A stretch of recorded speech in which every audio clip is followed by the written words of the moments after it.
Stick around after the show. I got to tell you something, Mike. We're going to start with football, just so you know. We're going to go football, basketball. So we're going to start with the preview. Okay.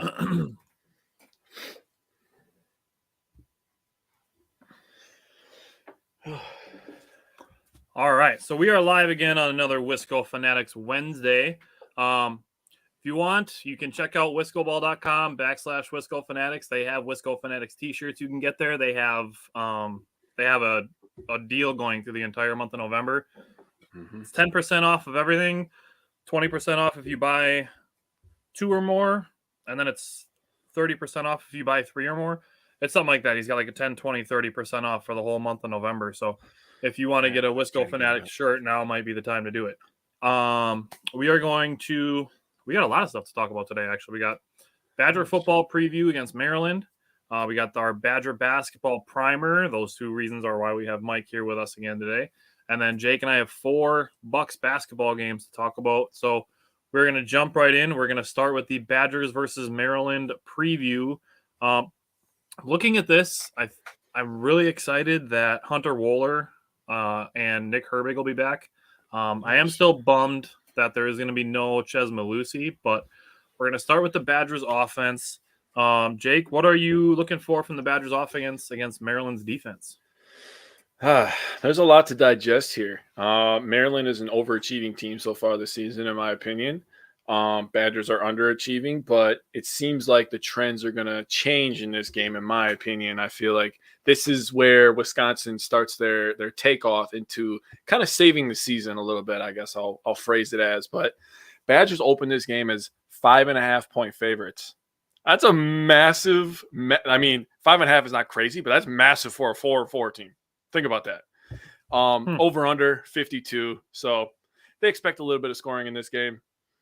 Wisconsin offense has been, I'll say, up and down. I'm not going to say anything negative, but they've definitely had their moments where it's kind of like, oh, okay, I did not see that coming. I did not expect DK to break a tackle and go 50-some yards, The last 3 games, so I was looking at third down percentage since we let Leonard take over, and it's surprisingly good. So the first game when Leonard took over against Northwestern, 10 of 14. Against Michigan State, 4 of 12. And then their last game, they were 2 of 8, which brought us to a total of 16 for 34, which is a 47% success rate on third downs. That is good. If you can do 50% of the time you're on third down, you get a first down, so that's very good. And to Tyler's point about no Malusi, I'll be honest with you, I'm kind of on the Isaac Guerendo train, dude. Yes. I'm on the train. I won't lie. I wasn't at first because I liked Malusi, but Isaac Guerendo he's different. He gives us that other home run hitter that this offense was really He's got the speed. Yeah. Finally took him about 4 years to get healthy. Now he's finally looking really good for us.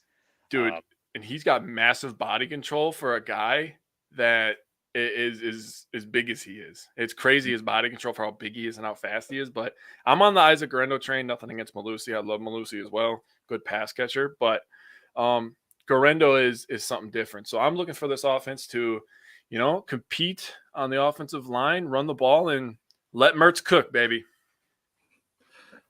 Dan said hi today, and he actually put a comment on that we can share on the screen.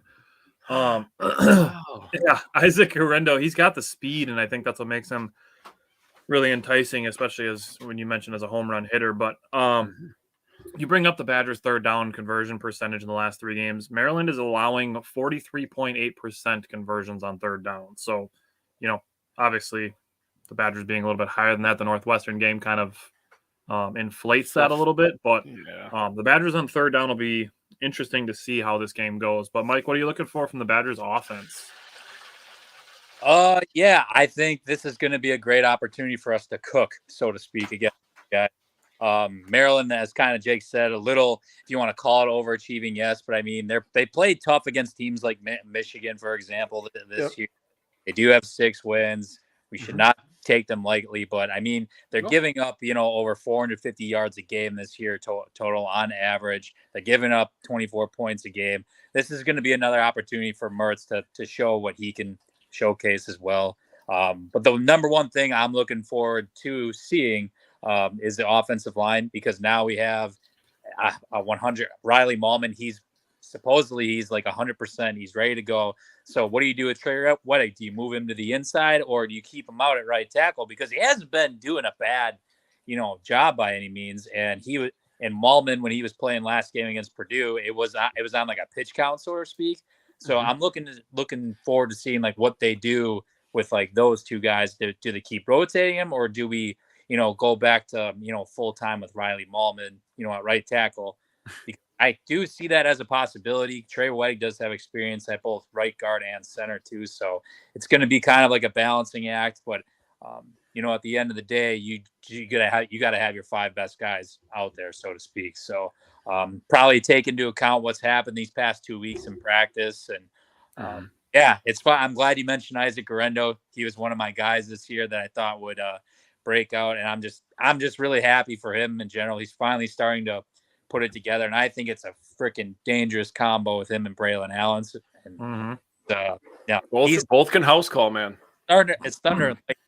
Like I know, like when Ches was out, I had no doubt in my mind that we could not be like counter productive. Like we were going to be like on the same, pedestal, same expectation. Not going to lose a step from the running back room. So I'm very happy for him, what he's been doing lately. That nice breakout run against Purdue definitely it made me smile a little bit. Yeah, I think it's going to be a good opportunity for our offense to put up some points on these dudes. I agree. Yeah, that's the thing too. Like, first with Guerendo too. Like, I like that they use him as a wide receiver a little bit. They give him the opportunity to catch the ball and get, you want to get the ball into the hands of your playmakers. So giving Isaac Guerendo the opportunity to do that is only good things can come from that. And then to your point about the Badgers having the opportunity to score some points in this game, Northwestern hit some big plays on Maryland last week in the run game and in the passing game. Maryland is certainly susceptible to the big plays. So the Badgers don't really have to change anything. Just keep slinging it out there. And like you guys said, just let Mertz cook. It's interesting. Maryland gives up a lot of yards, but they don't give up a lot of yards per play, which kind of contradicts the fact that they've given up big plays, which it's a really weird thing. They only allow 3.4 yards per carry, and they only allow 6.5 yards per pass, which is number 23 in college football. On the flip side, the Badgers are number 19 in yards per pass at 8.5 yards per pass. So it's kind of an interesting dynamic. I do think the Badgers will be able to throw the ball around on Maryland a little bit. And I got to say, I think, to Jake's point about Jim Leonhard and the offense kind of turning a corner, I think I've had more fun watching the Badgers offense in the last 3 weeks than I had in the previous 5 by a long shot. I don't know if you guys agree with that or feel the same way. Yes, more than all of last year, essentially. They have a rhythm. Yeah. I mean, and we talked about it in the recap too. The balance of it. The Purdue game, it was 29 runs, 21 passes, and mixing the pass and the run up on the same drives was something that was big for me. Mixing it up on the same drive, not just having a bunch of passes on one drive and a bunch of runs on the other drive. Mike, I wanted to ask you, because I brought it up to Jake and I hammered on it a lot last week in the recap. Did you notice what happened on the touchdown to Kimray DK in the Purdue game? Okay, that was I think you got refresh my memory. You got Graham Mertz making a pre-snap check to bring Kimray DK from the left side to the right side. That in our chat now that you brought that up, but no, you caught that. I think because I didn't catch that when we were talking about it. I'm like, geez, man. I'm like, no, I did not catch that. That's a good point that you brought up there. I mean, it's great that he like knows the offense. He can read a defense better, obviously, than in years past. You're starting to see it with his improvement now, especially this year. So I'm glad you called that out. But yeah, it was just watching that on replay. It's like, oh, all right, our boy knows. He knows what's up. He's becoming a quarterback. Yes. Yes. I was going to say too, like, who's besides Russell Wilson, have we really had a legitimate threat of a quarterback who can get outside of the pocket and make, big time throws? Because I think that's Ertz's best attribute as a quarterback. Once you get him outside the pocket, his best throws have gone that way. We brought it up last week. Jake and I both hit on it that he threw so well on the run last week. It was awesome to see. It was so fun to watch. Like, that being said, like, my matchup that I'm watching this week, I'm still watching Graham Mertz. Like, I can't take my eyes off of him. He's so much fun to watch this season. Even in the games that the team struggled, he's still made good throws. He's just made bad decisions at times, and I think people let that and the fact that he was a 4-star recruit and then, he has bad games here and there, I think people let that color their opinion of him instead of watching him objectively. And like I said, I've had so much fun watching Graham Mertz this year because he's played very well. So I want to get one matchup from each of you. Jake, go first. Give me the matchup that you're watching. I did a lot of research for this one. I feel proud about this. I rarely feel proud about my matchup because I'm kind of like, it's basic. But I feel good about this. DK versus their number one corner, Jacorian Bennett. He has 9 passes defensed and 1 interception this year. And last year, he had 3 interceptions. So he's a guy that clearly, when the ball's thrown his way, he can make a play on the ball. We mentioned the third downs. DK's our guy. He's Mertz's guy. So DK versus Bennett is going to be a very good matchup that we're going to be watching on Saturday.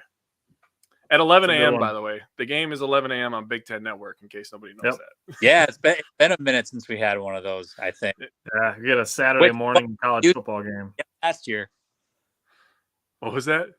I said I like that. It's been a minute, I think, since we've had an 11 a.m. game this year, contrary to last year where we had all 11 a.m. games. Yeah, I know.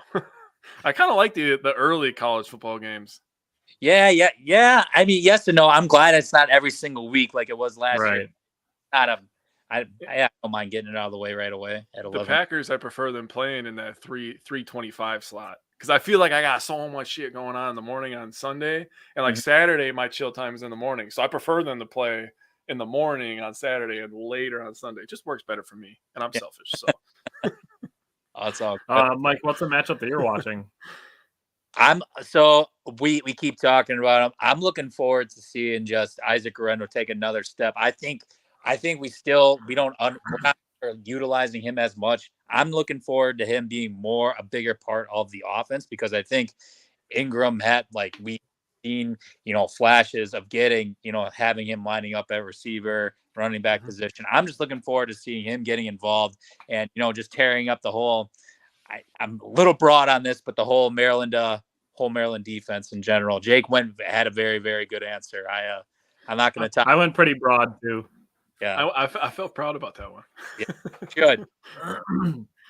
So, Mike, I'm going to stick with you. What are you looking for from the Badgers' defense against Maryland's offense? It is reported that I don't remember his first name, but it's the Tagovailoa, the other one, is going to start for Maryland on Saturday.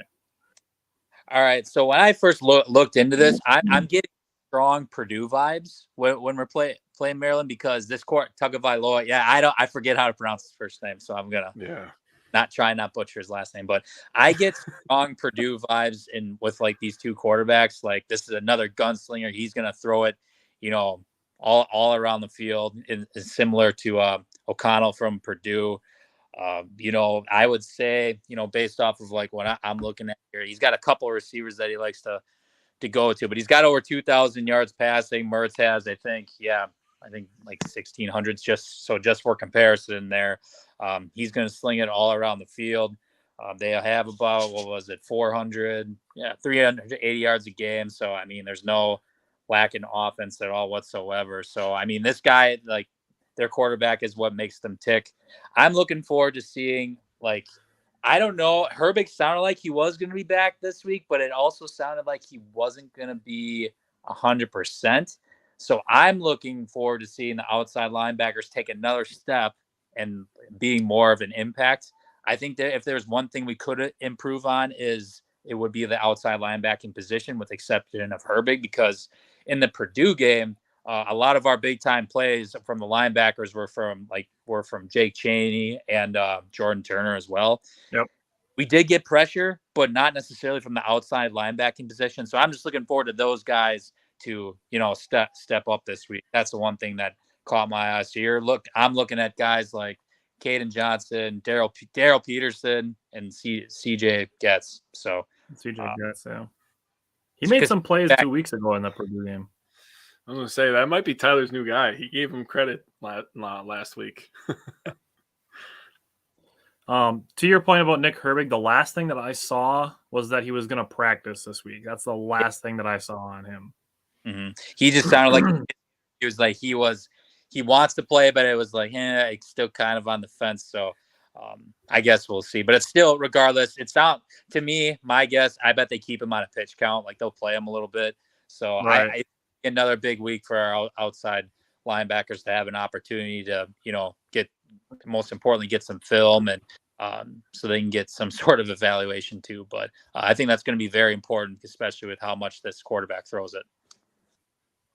Yeah. Maybe use them in like high pressure situations or obvious passing downs, some stuff like that. Mm-hmm. Jake, what are you looking for from the Badgers defense against Maryland's offense? So Mike kind of alluded to it. And we're a little weak on the edges. I literally have that written down. I was like, Mike's just going to read off my paper, I guess. But the Badgers are a little weak on the edges. Look at the strength of this defense. I mean, Benton is really good inside. He can control a lot of stuff. Even if he's not making tackles for loss or getting a lot of sacks, he still controls 2 linemen almost every play. That allows the middle linebackers to flow. You continue up to the safeties. Our safeties have been phenomenal this year.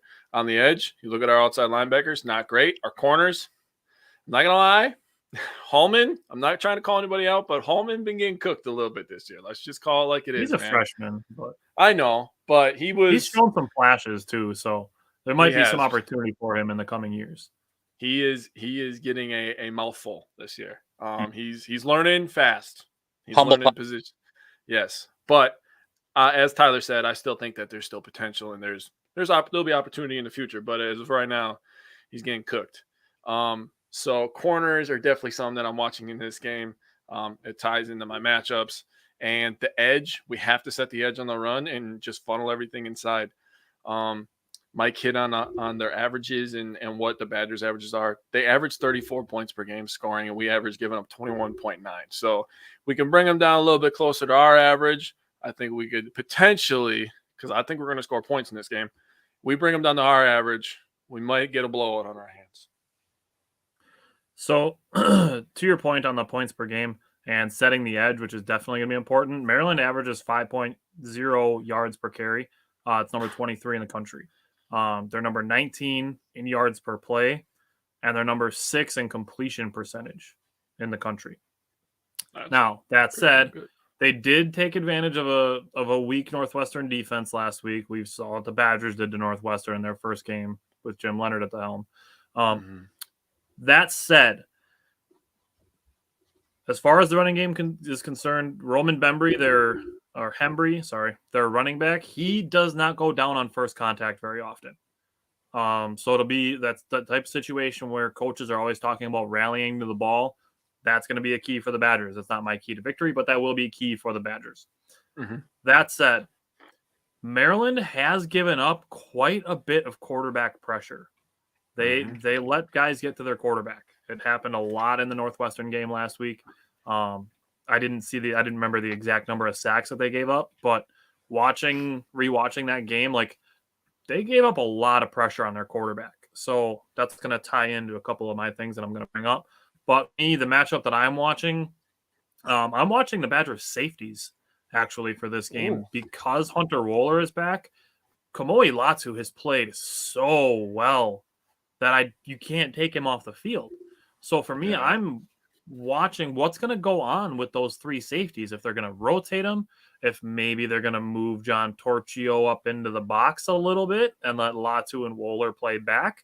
And not just like I said last week, John Torchio, the first 5 plays that Purdue ran, John Torchio was up in Nick Herbig's spot on the defense. He was up in the box. So maybe a little more John Torchio in the box and have Latu and Wohler deep. But that's the matchup that I'm watching is going to be the Badgers safeties. Mike, what's a matchup that you're looking for the Badgers defense? Oh, yeah, you kind of alluded to it. I mean, Moeller was also was my other guy. I mean, going into this year that I thought would have a breakout year. So I think you seriously hit it on the head for me. I think you got to find a way to get all three of those dudes on the field at the same time. I think those are three of your best defenders. Just find a way. I'm sure Jimmy will cook something up, and depending if there's a new D coordinator now, they're going to find ways to get them on the field. If Waller's like a good to go, if like he's got 100% medical clearance, I think they find a way to get all three dudes on the field as much as possible. That is a strength, like you said, because the cornerback position is a little questionable. So I think you find those dudes to be huge impact players because they're all ball hawks clearly. So. I'm looking forward to I would say the safety spot, like you said. Jake, what about you for a matchup? So I said little preview of what I was looking for, and it's Tagovailoa versus our secondary in total in one specific area. Control the big plays, whether that be flags on the field for automatic first downs of PIs or illegal contact, or just straight up letting the pass catcher catch the ball. Control big plays, keep everything in front of you. These are still kids. Remember, they're not going to have all the patience in the world to just dink and dunk and do that for a whole game. So control the big plays, and the front seven has to set the tone, versus Tagovailoa. So that's going to be really big. So give me your X factor for this game. My X factor? Still DK. I think that if DK can go at that number one corner, I don't know what happened, bro, but I just turned into the biggest DK fan through the course of the season. I'm just like, yeah, I like DK. He's cool. You're welcome. And all of a sudden I'm just watching this guy and I'm like, bro, I fucking love this guy, bro. He runs smooth and he has all the potential. He has all the tools to be a really, really good wide receiver. So he's my guy. He's got to win his matchup every week. We obviously can see the importance, if you watch college and you watch NFL, you can see what a true number one wide receiver does for an offense. I mean, did you just watch Monday Night Football? The Bengals? You see how horrible they look without one guy? Yes, we all know their offensive line is horrible. They lost one wide receiver, and Joe Burrow just lost all the shiesty. He was just Joe, average, but it's crazy. But DK's got to be a number one. He can raise his draft stock a lot over these next couple of weeks just simply by winning his matchup. And Bennett, I think, is a respectable guy. 9 passes defense is a pretty high number. Mike, if you had to give an X factor, who would it be? It's got to be the outside backer room for sure.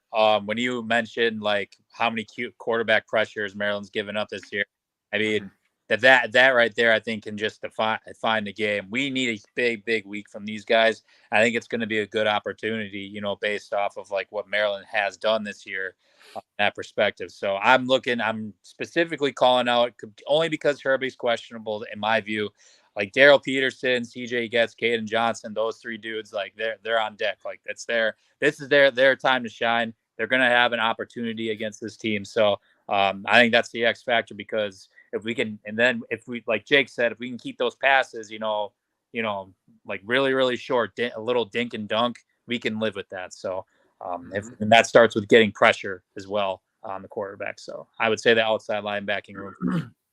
Yeah, on that same note, I put Nick Herbig just because whether he plays or not, that makes him an X factor just strictly because of how good he is. Yeah. And then, like you said, like I said, having that pressure, especially consistently, having a guy will get to the quarterback, not seeing if they can get to the quarterback. Mm-hmm. If Nick Herbig is 100% full go and he plays the whole game, Nick Herbig could single-handedly wreck this game. I think so. That's how I feel about Nick Herbig with this game, and the pressure that Maryland gives up. It'd be really cool if he's 100% good to go. If they move him on both sides of the offensive line, so one guy can't get used to him or comfortable with him, and move him around and just try to confuse the offensive line even more. And like I said, I think Nick Herbig, if he's 100% full go, could absolutely wreck this game single-handedly. Then getting into key to victory, Jake almost almost touched it when he's talking about the corners, is penalties. So my key to victory is cleaning up penalties. It's been a big problem. The Badgers are number 105 in the country at 7.6 penalties a game, number 120 in penalty yards. Holy 71.4 penalty yards per game. Oh, Now, you want to know something gross? what's that? Maryland is worse. Oh no. Maryland is number 122, 8.4 penalties a game, and number 126, 75.3 yards per game on penalties. How the hell do they only have 2 losses? What? That's nuts. So might be a lot of yellow flying during this game if these two teams combine average 16 penalties a game. Wow. Yeah, that was very nicely done, Tyler. Very nicely done. That's Jake, what's your key to victory? I said it by accident when I was talking about my matchups, but it's such a thing. The front 7, bring the physicality on defense, set the tone. Mertz, get cooking, step on their goddamn neck. Let's finish these son of bitches early. You cannot win a game in the first quarter, but you can lose one. And god damn it, I miss watching the Badgers where they were just suffocating on defense. So this is the week that we get back to it. We're going to step on their neck and we're going to kill them early. Mike, what's your key to victory? Pretty plain and simple for me. I think Coach Ingram keep opening up that playbook, man. I mean, obviously we've seen positive results, over the last 3 weeks. Any average Badger fan would tell you the offense is definitely more opened and like more, Not as 50 first running back. I look forward to seeing Ingram even dialing up more, not necessarily trick plays, but stuff that we might not have even ever seen yet. And I'm looking forward to seeing Mertz getting out of the pocket more and more and more. I stress that. I'm going to stress that so much. I think because I think now, if you were to ask me, that's the best facet of his game. Once he gets outside the pocket, and literally anything can happen. He's not slow either by any means. So he does have the ability to run. So I think we got to find ways to, get Mertz those kinds of throws and opportunities. And I think starts with Coach Ingram opening up that playbook a little more. Yeah, I love that. Honestly, I strongly agree with you on that. I think like maybe a word that I would throw out there is the Badgers offense. It seems more fluid. Yeah. It seems smoother. All right, LaFleur, settle down. Shut up. I'm just kidding. It seems the Badgers offense seems smoother the last 3 weeks. Mm-hmm. It doesn't feel quite as jerky. You know what I mean? Like it's when you're driving a stick shift car and you're like just figuring out how to do it, and then you're like, and you get the jerks because you're trying to figure out how to drive it. That's kind of how the Badgers offense felt through the first 5 weeks of the season. So yes, Jake, I'm going to use the word fluid again. The Badgers offense feels more fluid the last 3 weeks, and I think that has a lot to do with Jim Leonard basically turning to Bobby Ingram and saying, "Do your thing," and the offense is yours. So that said, 2 score predictions: one from the head, one from the heart. Mike, give me your score prediction from the head. From the head, I do think both teams are going to score. I think that over does hit, actually. I'm going to go really, really high on this. I'm going 35-28 Badgers. All right. That's not bad. Jake? Bro, 34-27. Oh, you're a point off on both of them. Dude, I have 33-27. Oh, my gosh. Damn, that's awesome. Love it. All right. Back to Mike. Give me a score prediction from the heart. Let's see how close we are on this one. Oh my God. From the heart. Oh man. I would say, well, I want to give my defense a little bit of credit at heart. So I'm going to go 30-21 Wisconsin. 30-21. Jake? 31-21. 31-21. All right. Jake? I got to make sure that's correct. I write down all the scores every week, Mike. Okay. Still went high. I went really high. Like, I think that Tagovailoa might get hot a little bit in this game, to be honest with you. 41-30. Woo! Damn. Okay. I went 38-21 on my score prediction from the heart. Okay. So I kind of met in the middle of you guys a little bit. I cannot believe the head prediction, man. That was That's wild. crazy. That was awesome. That's awesome. All right. Is there anything else you guys want to throw out for the Badgers football before we switch to Badger basketball?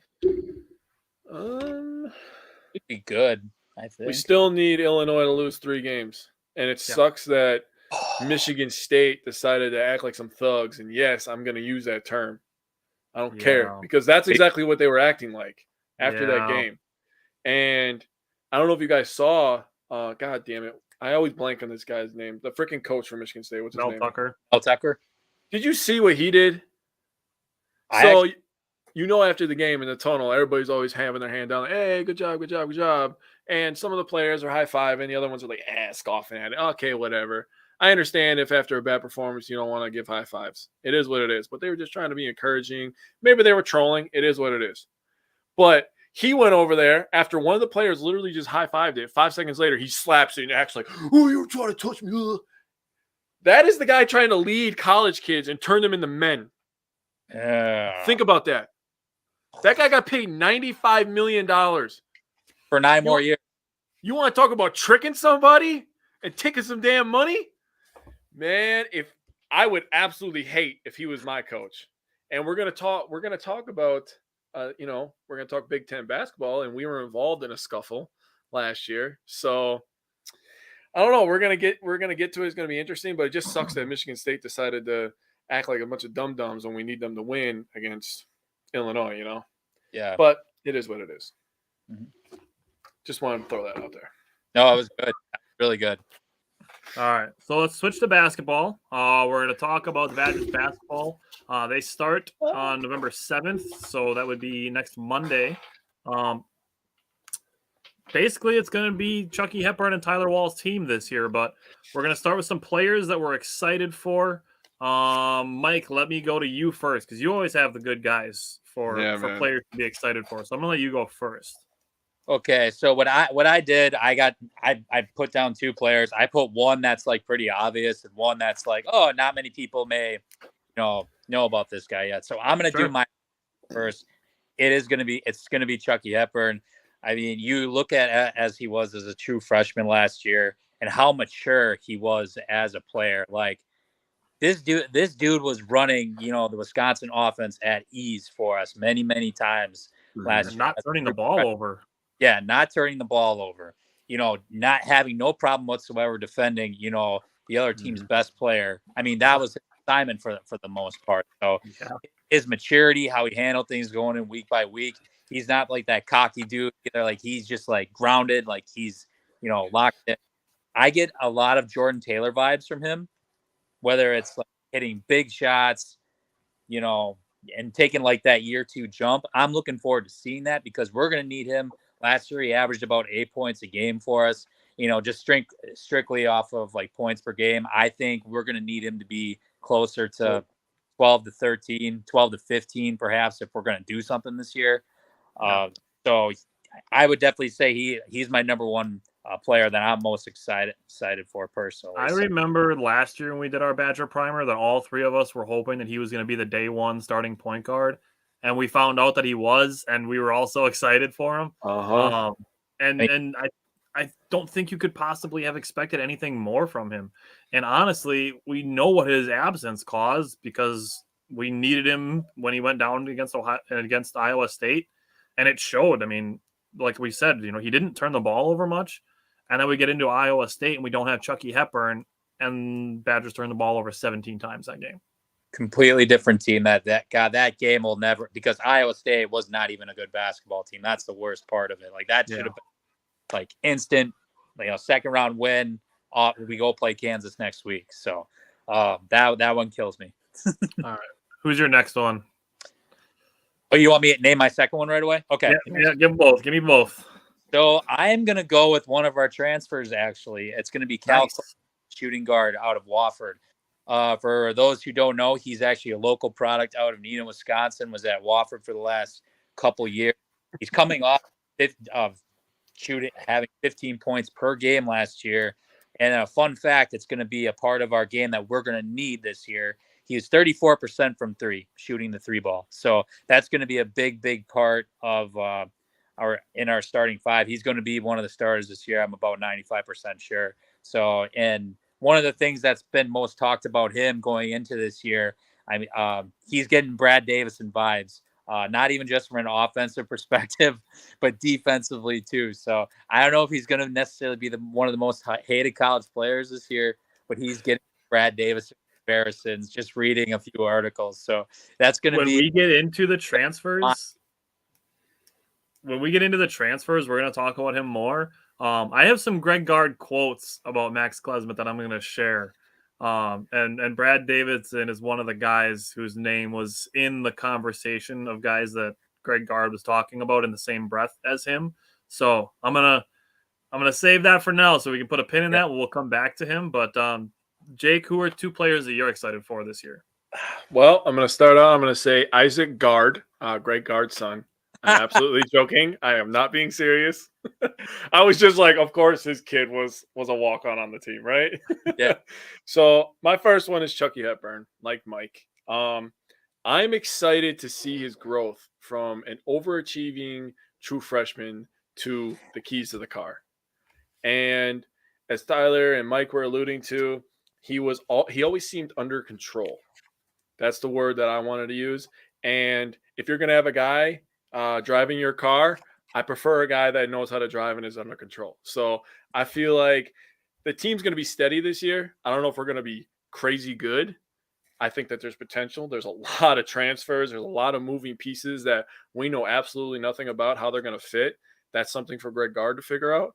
But the potential is there, I think, looking at all these percentages and where this guy came from. And I'm like, and Chucky's driving this car? I feel good about that. I really do, truthfully. And then my next guy, I'm being biased. So right now I'm sitting in a house in Neenah, Wisconsin. So I had to put the Neenah product on there, man. I was really excited. I was like, oh my God, this guy's from Neenah. I did not know that. And he played at Wolford. And I'm like, this guy's shooting pretty good. He's playing defense. I'm like, this is my boy now. I'm signing up. I am driving this train. This is my boy now because I live in Neenah. So my son's gonna go to Neenah High School. I'm good. By the way, new high school opening up. Mike, did you see it? I heard about it. When is that supposed? Is that next school year? Next year, dude. Okay. Thing is freaking massive. Freaking massive. And Neenah, by the way, for football, they were ranked like number 6 in the state. Yeah, and they just lost for Kimberly by like what? Like 1 point, 29-28. Yeah. Dude, they are becoming a football factory. So by the time my stepson gets up there, man, well, first of all, my stepson's a baller shot caller. So by the time he gets up there, he's going to be getting some looks. That's all I'm saying. And when we be doing Badgers football primer in probably 10 years, Aiden is mine, and none of you can have him because I raised him. Hey, as long he's as going to Wisconsin. I'm good with it, man. He's going to Wisconsin. I told him, I'm paying the bills and I'm feeding you to be a Badger. All right. I'm good with that. He's all yours. Yes. All right. So I wanted to stay away from Chucky Hepburn and Tyler Wall just because we know that the expectations for those two are high. That's why when we started this, I mentioned, it's going to be Chucky Hepburn and Tyler Wall's team this year. I've heard a lot of good things about Tyler Wall taking the next step as a leader. I read a lot of things about Greg Gard saying that he's really taken a lot of steps as a leader. Not only, in encouraging guys that are coming in, but also being critical where it's necessary. So, I'm really excited for Tyler Wall. I love Tyler Wall. So it's cool that he's got the opportunity to kind of run the team. I wanted to stay away from those two, just because I had the feeling they'd come up a lot. But number one, I'm going to go with Jordan Davis. You brought up Max Klesmit as the probable starting shooting guard. But I will say, as far as the shooting guard position goes, without Johnny Davis and Brad Davidson, Jordan Davis has a big opportunity. I've heard a lot of good things about him so far, and I really believe the opportunity for him is arguably the biggest for anybody on the team. The second guy that I bring up is going to be another one that I think has a big opportunity, but Jordan Davis showed some very small flashes last season in very, very isolated incidents. But I do really believe that with Johnny Davis and Brad Davison gone, there is so many vacated minutes there that there is an opportunity for a guy like Jordan Davis. So if he can take a step and kind of start to fill the shoes of his brother, maybe the Badgers get lucky and have two Davises that end up, playing very well for the Badgers. Number 2, this guy, I'm actually really, really excited for this guy. Spoiler alert, he's going to come up again in my bold predictions, but I'm really excited for Steven Crowell this year. Yeah, okay. I'm so excited for it. I can't wait to start watching him. Greg Gard said that he spent a lot of time in the weight room this offseason, which is very encouraging to hear. And then he said, let's see, what else did he say? What am I had it written down? So the quote that Greg Gard used is that last year, a lot of times he was the nail, and this year, Steven Crowell is going to be the hammer. Yep. Oh, that's what Greg Gard said about him. Oh, so I just got goosebumps. I'm not lying. Oh, that was filthy. So I want to see Steven Crowell play with some authority. We saw him hit some big time clutch 3-pointers last year. I want to see Steven Crowell play with some authority and become the next in a long line of great Badger big men. We went through the Ethan Happs and Frank Kaminsky and Bruzewitz and Brian Butch and Joe Krabenhoff and all these guys, all these great Badger big men. And I'm ready to see Steven Crowell be the next in that line of Badger big men.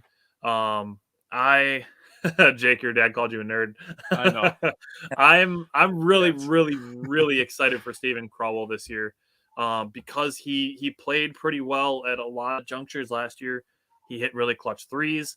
And now this year he's going to be stronger to be able to play with some authority. I'm seriously, I'm so excited for Steven Crowell. I'm excited to talk about him more. He's going to come up again in my bold predictions a little bit later, but let's get into these transfers. So it's basically two guys that we're looking at. We're looking at Kamari McGee and Max Klesmit. Mike, I'm going to let you talk about the transfers. What are you seeing from those two guys that you're looking at? Well, I think one of the first things that sticks out to me, I was talking to Jake about this last week, and we got two guys, that are, from the state. I just love that personally so much because it seems like a lot of whether it's transfers or guys that just love to be a part of the Badger program are the in-state kids. And I think that's just that's a huge pride thing when it comes to our state. We have that culture, that loyalty. So that's really, really, really big. I mean, we touched base on Klesmit. He's going to be, in my view, the next not the next Brad Davison, so to speak, but he's going to have plenty of opportunities, especially with the 3-ball. That's something that not with just him, not other players are going to have to contribute there because that is, 3-point shooting is something that we're going to need if we're going to be successful this year.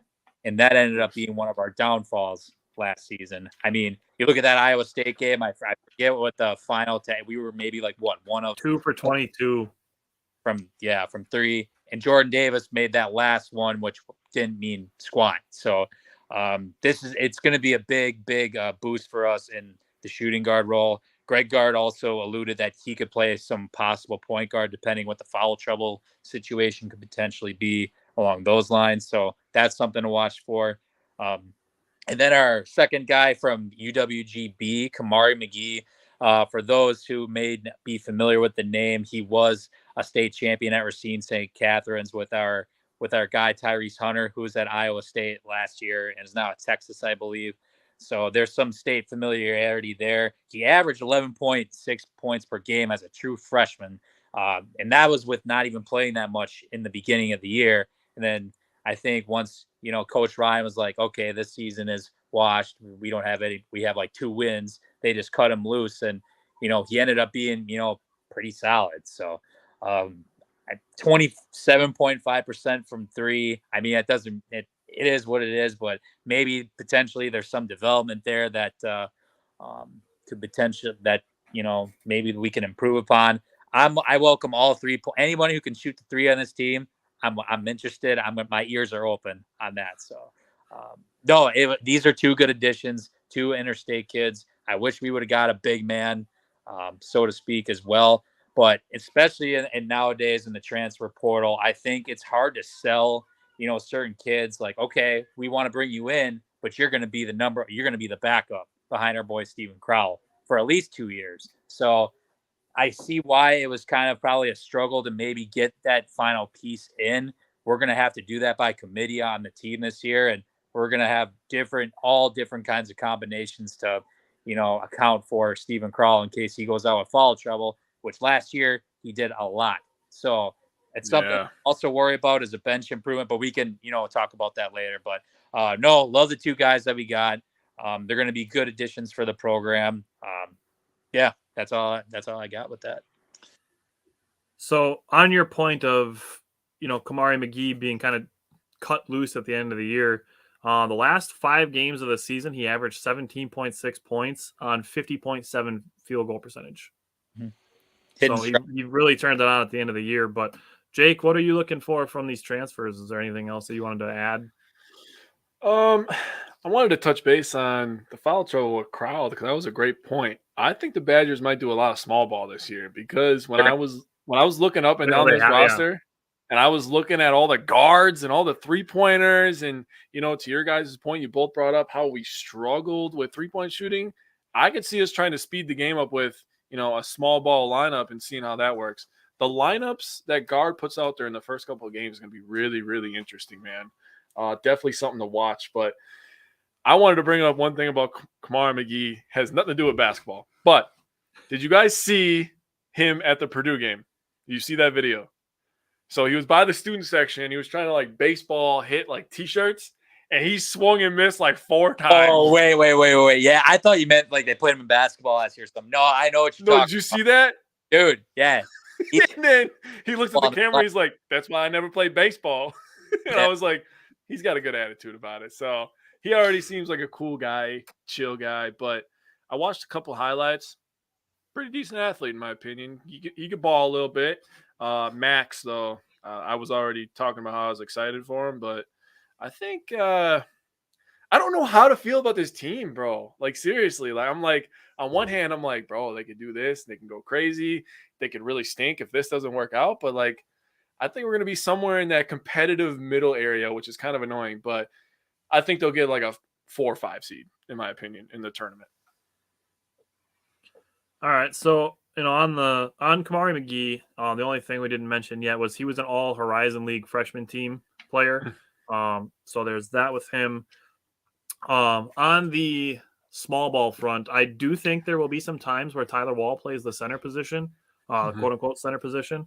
And then the other guy behind Crowell is Chris Hodges. He's kind of a bully ball kind of guy. He's only 6'9", so he's a little undersized, but he's going to be the first guy off the bench if Stephen Crowell gets into some early foul trouble. So hopefully he can step up. But getting into the other transfer, Max Klesman, I've been teasing this now. I'm going to get to it. So he was so close. He made 68 threes at Wofford last year. God damn it. Bastard. One more, Max. But now, all right. So listen, this is what Greg Gard said about him. Greg Gard, when he came in, Greg Gard said, seeing him now every day, I'm very happy with him. He's better than I thought he was. He then brought up 3 names of players that Max Klesman reminds him of. One was Brad Davison.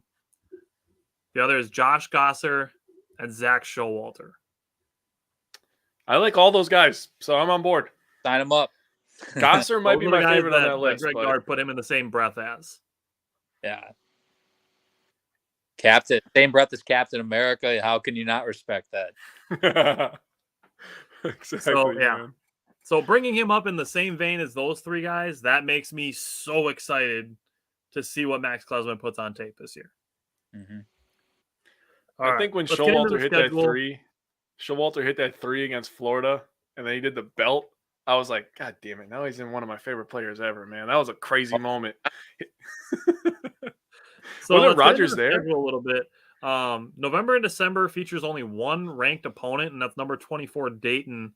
January and February is loaded with tough games. They face Illinois twice. They play Michigan State twice. They play Ohio State. Rutgers, Iowa. There's tons of tough teams in here. They only play Indiana once. But, Mike, what are some of the big games that you're looking for on the schedule this year? Well, I think number one for me personally, I mean, we may have to win a game first. We may have to beat Dayton, but look at this battle for Atlantis, right?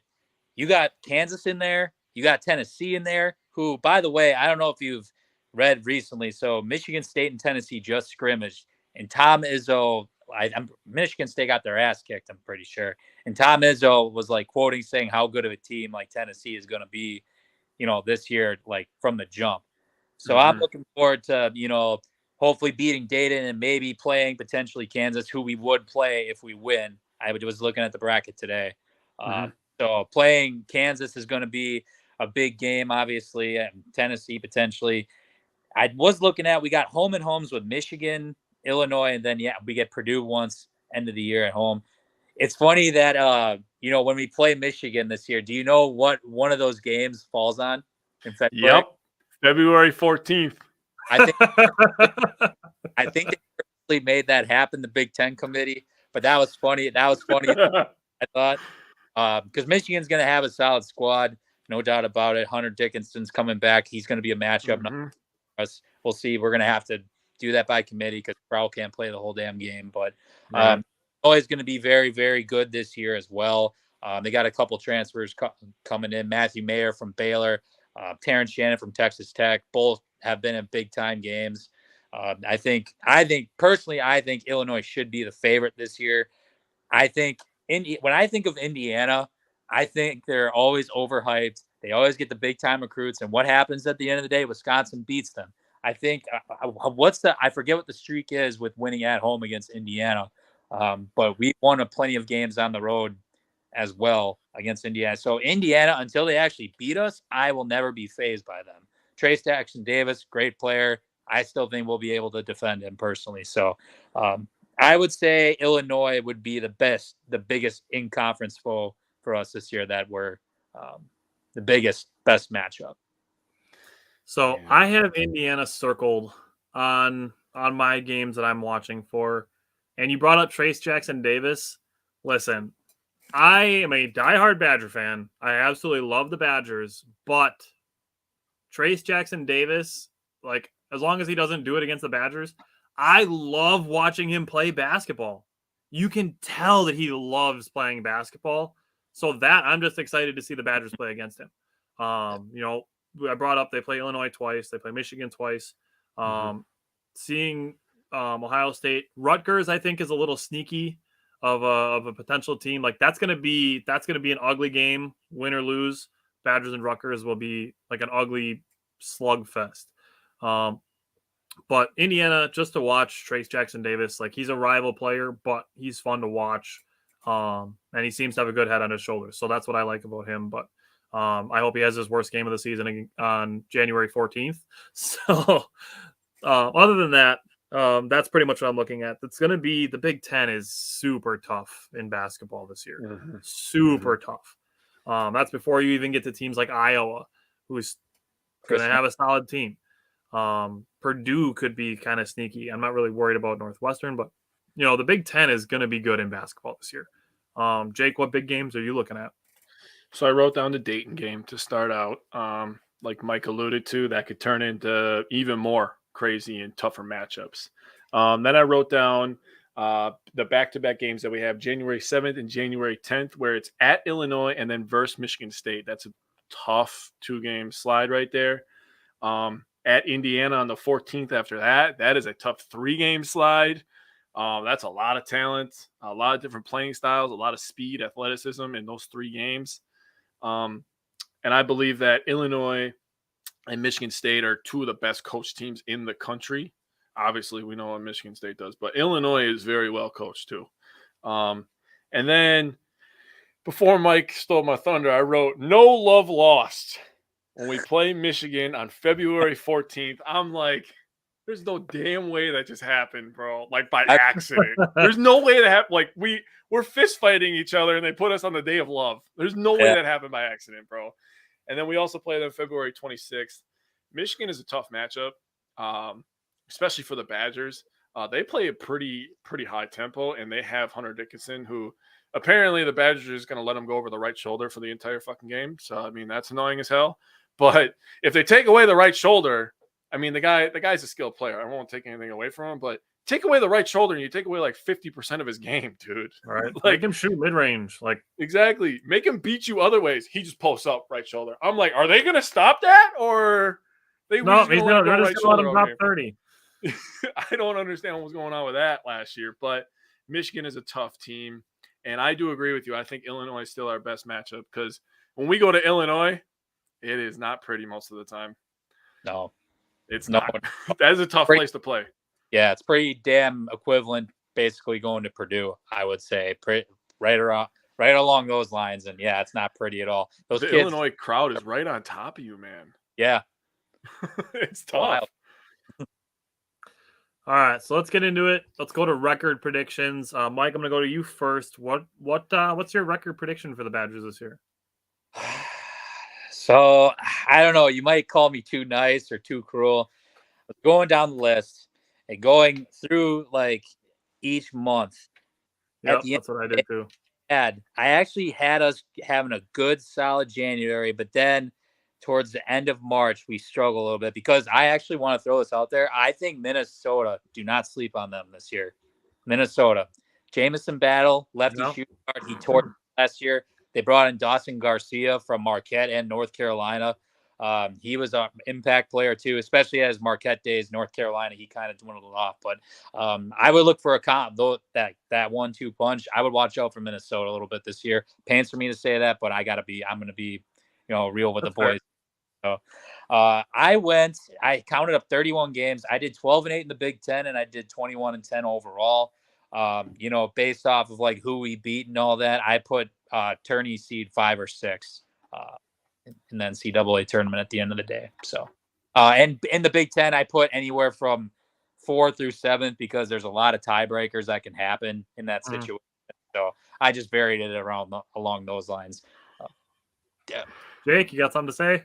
Bro, that is to a T the exact numbers I have written down. No fucking lie. 21-10, 12-8 conference. I only did 12-8 in conference. I was just talking about Tyler pre-show. I was like, dude, look at our conference schedule. Home, away, home, away, home, away, home, away, away, home. And then it's like we have one stretch of 3 straight home games, home, home, home, and then it's home, away. Like we don't get comfortable at home this year. And, we've talked about it a bunch of times. Tyler's been the lead dog on this. Talking about, how the Big Ten is going to be tough. It is every year. So going home away and not being able to be comfortable and you're always traveling and there's student athletes on top of that, like that's going to be tough. So I was like, I almost went 10-10 in conference, but I was like, they're better than 500 basketball in conference. So I went 12-8. So I looked at it month by month. I didn't go into the, where they're going to fall in the early season tournament. I looked at just the 29 games on the schedule. Now, the months of November and December. So I mentioned this in the big games section for a reason because they only feature one ranked opponent in there. Now, I think the Badgers are going to start off 8-3. They're going to go 4-1 in November and 4-2 in December. Now, I want to say this because it's important. Because the Big Ten is so tough in basketball, I think they're going to go 4-4 in January and February. So the Badgers are going to get off to a strong start, and they're going to be 8-3. They might even get ranked. What we cannot do is assume that because they started 8-3, that they're going to win 24 games this year. I cannot stress this enough for people that take expectations of an early season success and project it through the toughest part of the schedule. The Big Ten is so damn tough this year. So through the 29 games that are on the schedule, I have the Badgers at 18-11. If you add in the tournament games, I would say 20-12. So I'm not super far behind you guys, but the months of January and February are fucking tough. There's a lot of good basketball teams in there. And like Jake said, with the inconsistency of being home and traveling, there's so much tough basketball to be played in January and February. Mm-hmm. That's a very, very good point. No doubt about it. Big Ten, I do think at the end of the day, the conference is wide open for a lot of teams to take, but that just how good the conference is with the talent level and everything. So Just looking at it, I think there's a good 5 to 6 teams that have an opportunity to win the conference this year. I agree. All right. So now that I brought the mood down by saying that I think the Badgers are going to get off to a hot start and people shouldn't overrate them, but let's have some fun with some bold predictions. Mike, give me your first bold prediction for the Badgers this year. So I'll do my team one here first. Just looking at the schedule, we're going to have good days and we're going to have bad days. So that's when I kind of factored that into our overall record.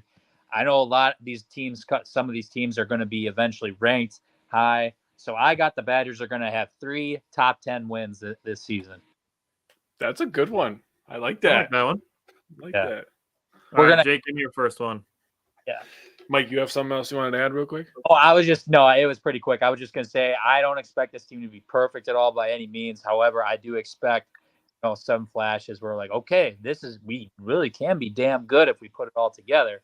So I'm thinking we're going to get some big wins and we might have a couple shitty losses. So that was my reason. That's fair. I respect it. All right. I'll do my team one first. I'll stay on the gravy train of Mike here. The Badgers shock us all and win the Big Ten. That's my bold prediction. Because I don't think anybody's really taking us seriously. I think people are looking at Illinois, people are looking at Michigan States, Michigans, and they're kind of like, maybe the Badgers. Probably not the Badgers. So they're going to shock everybody and win the Big Ten. Just like last.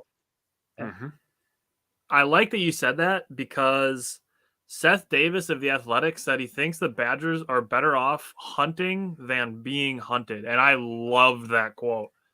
That I could not agree with that more. The Badgers are better off hunting than being hunted. They feel better when they're underrated, when people aren't taking them seriously, like you said. So I'm glad you brought that up so I could flash that quote in there. Very well done. All right. Like I said, I'm super excited for Stephen Crowell this year. My first bold prediction is that Stephen Crowell joins Chucky Hepburn and Tyler Wall, second team All Big Ten. Whoa. Like that a lot. We need it's the big 3. They have to lead. They probably have to account for damn near at least probably 60% of the scoring at least for us to have a shot. So no, I like between the 3 of them, I think we need probably 40 to 45 points a game. Yeah. Tyler, you're not going to like the next one, though. I'm not lying, dude. I'm so excited for Stephen Crowell this year. Okay, I like it. All right, Mike, give me your second one.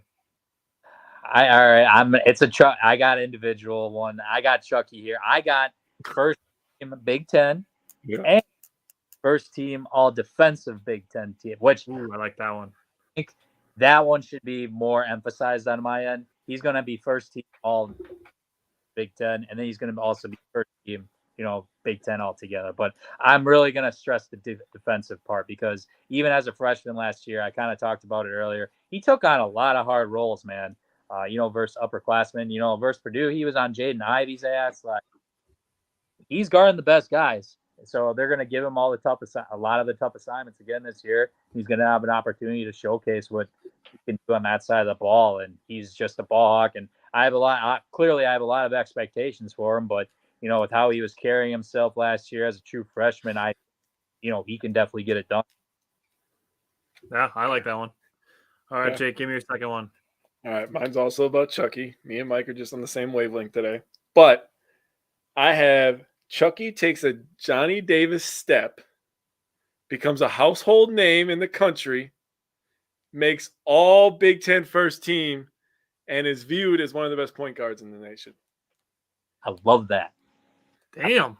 I don't know if Tyler's going to like this one. And that's the one I was telling you before the show. I was like, this one's kind of crazy, but a Johnny Davis step. Nobody thought Johnny Davis was going to be in the running for player of the year. I don't think any of us said that. Oh, hell no. We expected Davis to be good, but to be one of the best 3 players in the country, I was like, yeah, maybe. Never know, right? I like it. So my second one is it's a guy we haven't talked about at all. I'm going to say that Carter Gilmore becomes the Badgers' 6th man this year, and it develops into a similar mold of Tyler Wall. He showed some flashes last year where he had, a couple games here and there. The other part of this that makes me believe that he might be the Badgers' 6th man this year is that Greg Gard said that Gilmore may be the most improved player on the roster this year. Really? Players have So said that vocally as well. yeah, so I'm looking for him to potentially become the Badgers' sixth man this year. Okay. I mean, he's going to have opportunities to, I think, with maybe even in addition to Chris Hodges, he's going to be one of the first dudes off no matter what. If Steven gets in foul trouble, I personally think they put Gilmore in the game based off an experience level. I don't think they're going to throw Hodges in the fire. Straight into the fire.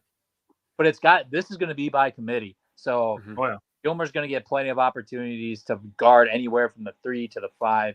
He's going to be the first one off the bench. If you want me, to take, I shouldn't take much out of this, but, just looking at this box score when they played Eau Claire the other night, I mean, he's getting 17 minutes, and that's, the closest to any, starter that was also out there. So, like you said, Coach Guards talked about it. I'm looking forward to him taking a huge jump. Bench play, very, very, very important for us here because last year that was something we were lacking, and it was so bad. With the exception of Chris Vogt, our bench play was, collectively got awful. So he's going to be one of the keys to the, car, so to speak, team rolling this year. So. I love his motor. I think that's one of the things that I like most about him is that he's a hustle guy. And Jake and I, we love the hustle guys. Like we love the Pat Connaughtons of the world. That's, those are the types of guys that we love watching play. So, I'm very excited for Gilmore to get a bigger opportunity, to build on some of the good things that he did in some isolated times last year. Agreed. All right. You guys got anything else you want to throw out about Badger basketball? Mike Yoder is the GOAT. That's all I got. All right. I appreciate that. I'm gonna throw 2 more names out there because I kind of mentioned in our chat. I can see at least at the start of the year, Greg Gard playing as many as 10 or 11 guys. Yep. Have to get that down to 8, I think, for us to, get some sort of camaraderie going. I'm gonna throw the first one. I'm gonna throw is true freshman Connor Segan. Yeah. Yep. Know what's up with him? He's a true freshman shooting guard. Even in this last game against Eau Claire and even in France, he was averaging anywhere from 10 to 15 points a game. So this dude, from what I've been reading, he gets buckets. You watch some of his film. Offensively, I think one hell of an addition for us. Coach Guards made it clear already that on the defensive side, he has to play catch up a little bit, which is, definitely understandable for sure. You look at him, like his size wise, obviously he has to, bulk up a little bit, but I think there's going to be many opportunities for him to play this year, especially because our 3-point shooting has been a dumpster fire for the last year, and we're going to have to bring this dude off the bench, I think, at some point to get a spark going. So I think he's going to be, at least in a few games this year, he's going to help us out a lot. I think he might be no more than 10 minutes a game unless he's like on fire shooting the ball. But it's definitely something to watch, especially if we need, that 3-pointer that we're desperately needed for. So, and then I'm also going to throw up real quick, Isaac Lindsay. Recently, he was one of the guys who just got a scholarship from the back. I'm just happy for him that he finally got that. And he's one of those guys too, that's going to be like a 2 or a 3. And he's also going to be responsible for taking some of those, three ball shots. And apparently his defense is getting a lot better too as we progress. And he's in 3rd year now. So that's definitely a guy I think we should watch as well going forward. But, just seeing guys, work their ass off to get that scholarship and, seeing how it was presented to them that was awesome. Center, that was pretty good to see. But no, there's going to be a lot of guys that are going to get opportunities this year. And I'm hoping, we eventually get it down to that final 8, but that's definitely going to be hard to get down to, especially in this first part of the year, because I see 10, 11 dudes that are playing for sure to start the year. Yeah, man, those lineups are going to be very interesting. I'm so happy that you brought up that video, because that video, when I watched it, I was like, these are the best, dude. These are the freaking best. They had like that French dude on the board and stuff because he told everybody to come by the board, and then they were watching the video. I was like, those make you feel good as a person, man. Seriously, because he was working his ass off, like you said. I mean, And he earned that, man. He took that shit by himself. Yeah, he went in as a walk-on from UNLV. Yep. Bet on himself. I mean, you went from scholarship to paying for, a whole year of school and, a whole year of tuition. That's still a lot of freaking money. So, I mean, just betting on himself and, buying into, that walk-on program at Wisconsin, it's good to see that's all coming full circle. 100%. So last thing I want to throw out is that Tyler Wall is on the Julius Erving Award watch list for the best college basketball small forwards. So I just wanted to throw that out there as we end the Badgers portion of the show. And I want to give a thank you to Bernard for commenting on YouTube saying, I love your guys' show. That validation is always really appreciated. Yes, spend a lot of time working on the notes for the show, so it's good to feel appreciated. So I want to thank Mike for jumping on to talk about the Badgers with us, and Jake and I are going to switch to the NBA, so we're going to stick with basketball. But Mike, thanks for joining us again to talk about the Badgers. Thanks Mikey. It's a great year. Looking forward to be back on here soon. Yes, sir. Take care. Mike. Oh, I'm ready to talk Bucks, baby. I'm ready to talk Bucks, baby. The Bucks are 6-0 without 3 guys that will be in the playoff rotation. Yeah, bro. I'm telling people. I keep putting hashtag scary hours because it's about to be bad when we get these boys back. We got heavy hitters coming, dude. We didn't have all our power might be coming sooner than later. Oh, I know. You got some news on that. Chris Middleton was assigned to the Herd to practice yesterday because Eric Name from The Athletic was reporting that the Bucks don't do a lot of in-season practicing. They do a lot of shoot-arounds, walkthroughs, drills, stuff like that. They don't do a lot of like 5-on-5 scrimmage practicing. Mm-hmm. So they sent Chris Middleton and Marjon Beauchamp to the Wisconsin Herd to get some game action, which tells me that Chris Middleton could be back soon. And then if you look at the timeline of when Pat Connaughton was originally announced that he was going to miss up to 3 weeks, Eric Name also put that out there that was Sunday, October 16th. So 3 weeks from that Sunday would be this coming Sunday. So we could potentially be really close to a Pat Connaughton return as well. And what I'm seeing is that the reports currently are that Joe Ingles could be available in January. We can wait on Ingles. We have a championship. We were always planning on waiting on Ingles, but and he's a super vet. He understands what his role is. We talked. He's around the team already. Yeah, we touched on it last week about the camaraderie of this team. Everybody understands their role. That's why we're able to be 6-0 without 3 of our best players. I would argue they're 3 of our best players, which is crazy because this roster is just filled with good players. Dude, it's crazy. I'm so excited. Let's have fun. Let's start with the Bucks and the Nets game.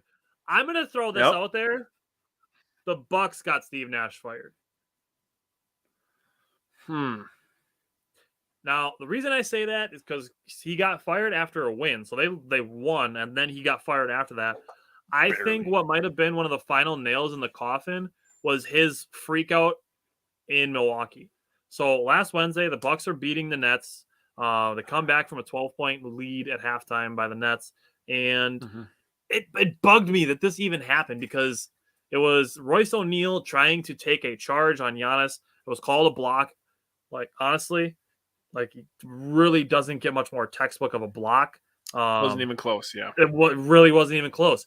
And for Steve Nash to flip out, get technical, flip out more, and then chase after the refs to get another technical and thrown out of the game, it's like, are you trying to get your team fired up? Like, is that what that was? Like, it was really confusing to watch it because, like, if you want to get your team fired up, like, you just yell at the refs and waiting for them to toss you instead of, like, chasing after the refs. Then he got really wide-eyed and he looked all crazy. Then he's walking into the tunnel and he takes something out of his pocket and he, like, chucks it down the tunnel. Yeah. Like, I think that sequence right there, like, that is what got Steve Nash fired finally. To be honest, you could kind of sum up the Steve Nash era of him coaching the Nets in that one little segment. You could, if you add in his pregame where he was interviewed pregame talking about how to defend the Bucks and Giannis specifically, and he was all calm and talked about things to do. And Obviously, none of that shit worked because the man dropped 43 and he gave Ben Simmons a too small gesture. That was so awesome.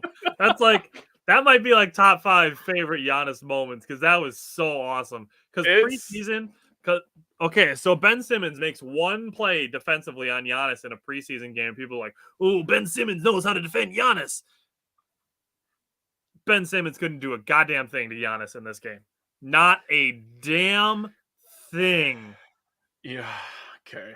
I'm going to control my emotions, but I've had that conversation way too many times. And the fact that people are still trying to say, oh, Simmons is 6'10 and he's athletic and he can guard Giannis. You know, there's a saying in sports where he can't hold his jockstrap. I'll tell you this. Ben Simmons isn't even smelling Giannis's jockstrap. That shit's not close, okay? You don't get dunked on when you're in Philly and get called a fucking baby. And yes, I said fucking because that's the words that Giannis used. He said he's a fucking baby. He said it 2-3 times. Awesome. And then you don't get dunked on and get called small. And then somebody's going to tell me that he can handle him. That's not how that works, okay? You get one answer. Oh, Giannis, I love that so much. Giannis kills Ben Simmons. I am so happy that Ben Simmons sucks, dude. I was getting so annoyed with, oh, the potential. What fucking potential are you looking at? Because I don't see any of it anymore. And he's done up here. I'll tell you that right now. He's done. It's over for him. He is what he is now. And now everybody knows he's scared to shoot. I mean, in this game, Kyrie passed him the ball. Giannis coming back. If he's 6'10 and he's so great and he's so athletic, that is a dunk. 100 out of 100 times. There is a 6'3" point guard there. And I'll tell you this. If he would have went up for it and he got fouled, he would have missed both free throws because he is gun shy.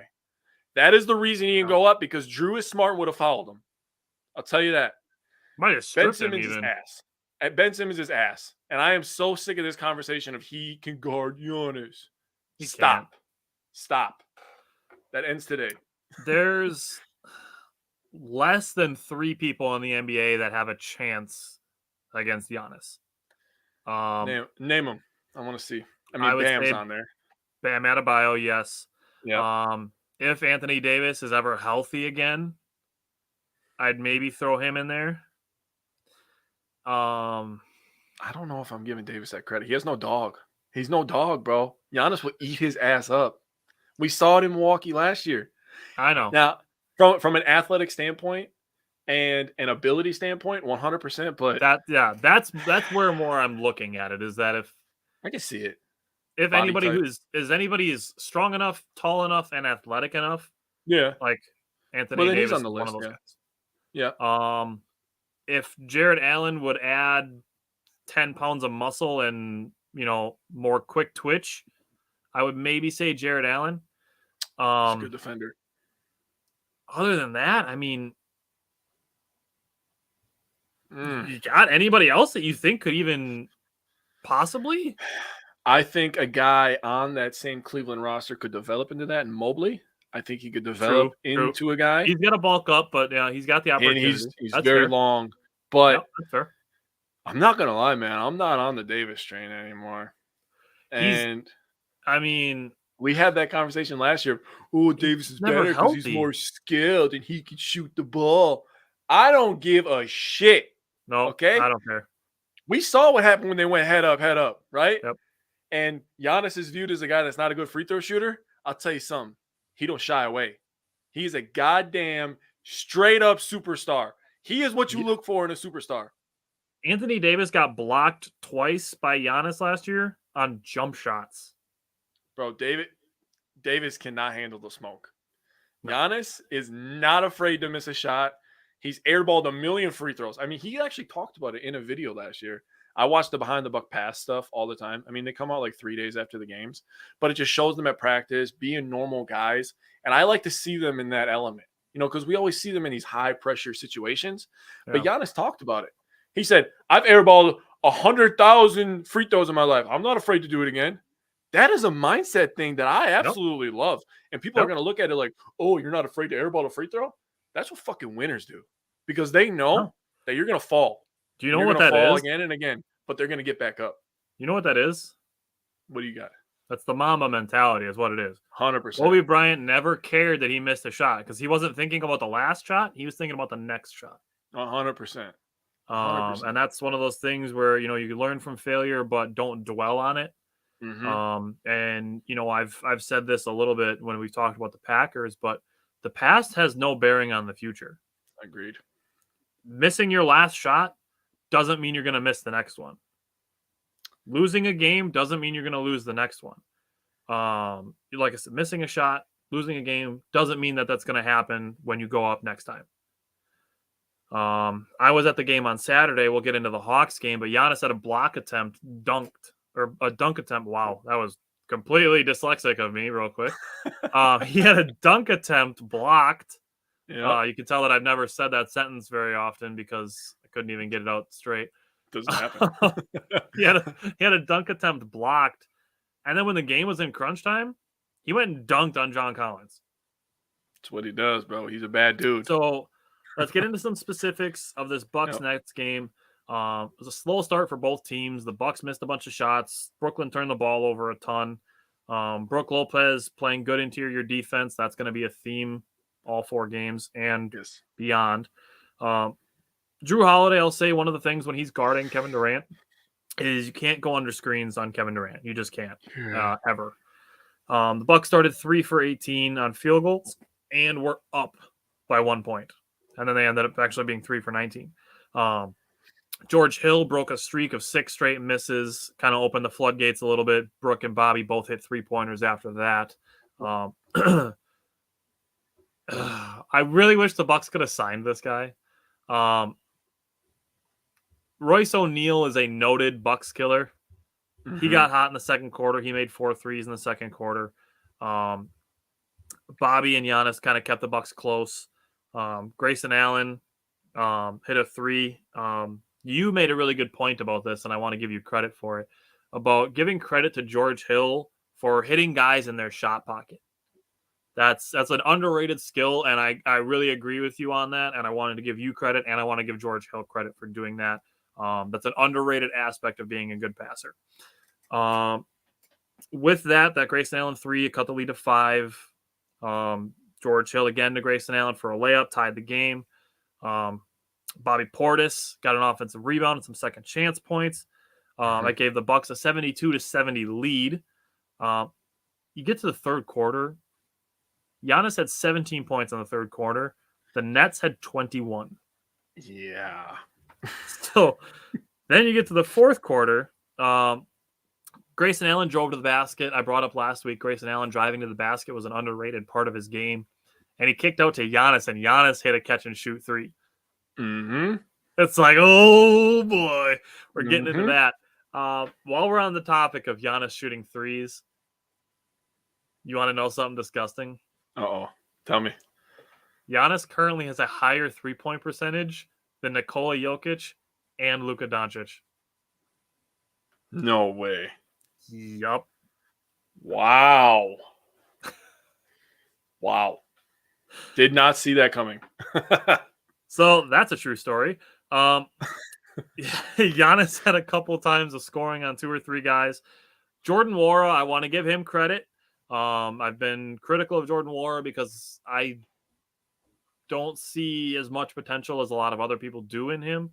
I'm a little bullish on him, but he hit arguably the best shot, the most clutch shot that he's hit in his Bucks career. With the game tied at 83, hit a 3-pointer. Yeah.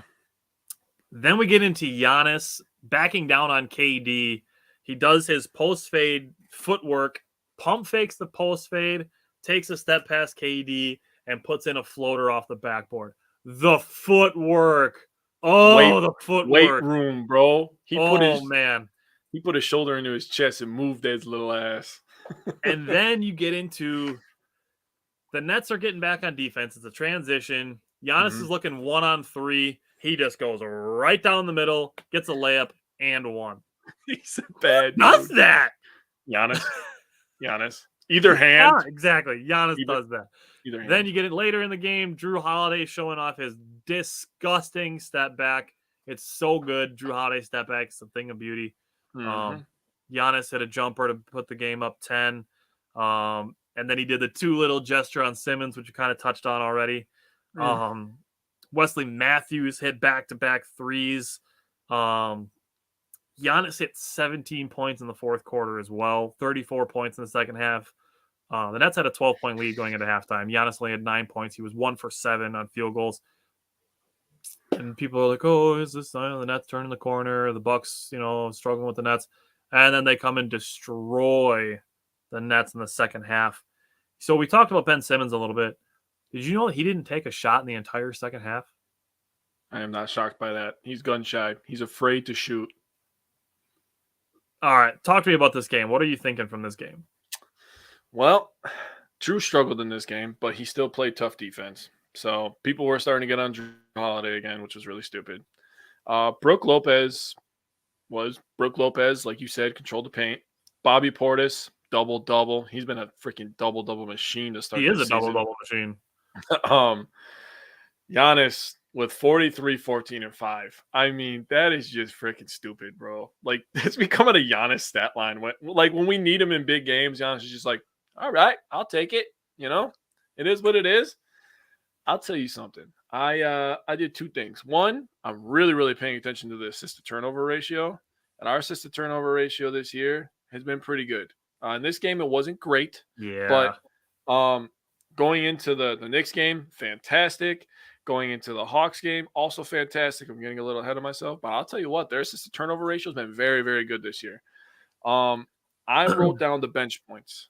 And for this reason only, I'm putting it on film because I wrote down their points, their rebounds, their assists, their field goals, and their three-pointers. Because I want to see how much it changes towards the end of the season when we're at full strength. Sure.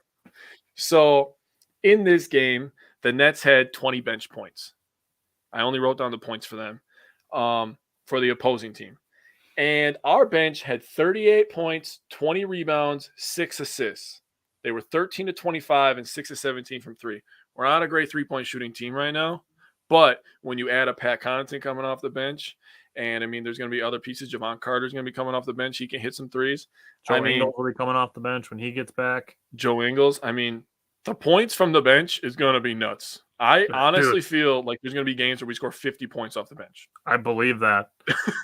You get into just Bobby Portis alone had 20 points on 8 of 14 shooting and 3 for 6 on threes. Yeah. So he had half the threes and he had over half of the points. Think about that. Over half the rebounds. So then you add a Pat Connaughton who can get hot and hit 4 threes. A Joe Ingles who can hit 4 threes. And Javon Carter can give you 2 or 3 of them. I mean, Jesus Christ, we are going to smack some people around. I also the Bucks are quite easily the deepest team in the NBA. Oh, it's not even close. I'll tell you that. I was on a Suns page the other day just looking at comments. I don't even follow them, but I was looking at comments and they're like, we're the deepest team in the league. I said, LOL, bro. I laughed at all the comments on there. There was like 90 comments and I had time. I won't lie. I was just sitting there reading. I'm like, idiot. Can't wait to smack the hell out of your team. Idiot. I'm like, bro, this is not close. We're missing 3 of our best players. We're going to smack the hell out of you. If we're getting contributions from George Hill and Serge Ibaka, oh, it's over. Yeah. There's nothing you can do. If George Hill is giving us 6 points and 4 assists off the bench and Serge Ibaka is giving us 6 points and 5 rebounds in like 8 minutes a game, like there's no letdown. It's over. Yeah, because then Brook gets to sit on the bench. And not that Ibaka is still the rim protector that he is, but he still can test shots at a high rate and he understands how to defend too. Exactly. Then you get Brook back in the game, who apparently had the greatest back surgery of all freaking time. Seriously, bro. That's awesome. I love that. He's nimble as hell, man. You see him moving? He looks so good, dude. I haven't seen you move like this since 2015, man. I'm like, God damn. His back surgery was crazy, but he's been going nuts. The best back man, surgery of all time. That's awesome. You like that? I was saving that.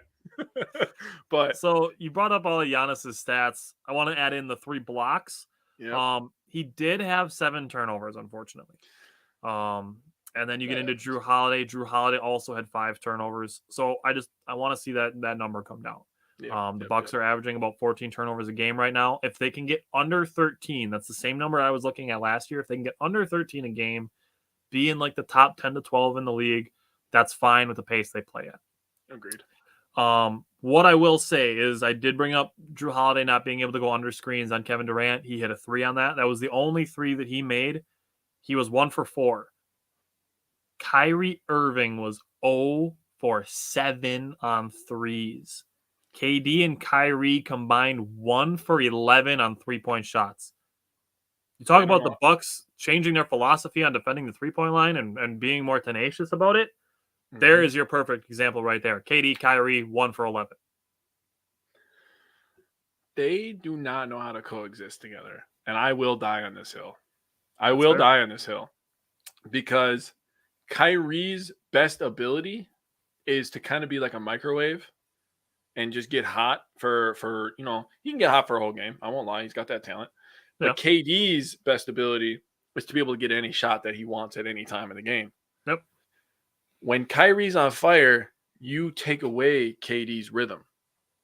So then now, because it happened in this game, Kyrie was cooking. He was getting hot. All of a sudden, he started missing shots. They're like, oh, okay, let's go back to Kevin. He'll make shots.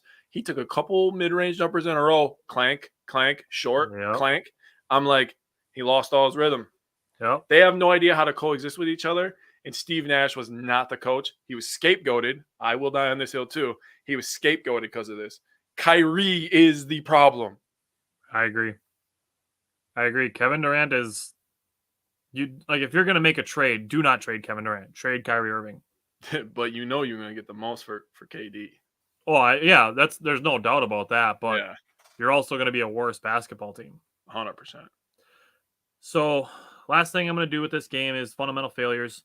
7 missed free throws, 14 points off turnovers. That's really, I think, the Bucks' biggest opportunity in this area. And 11 second chance points. That's combined is 32.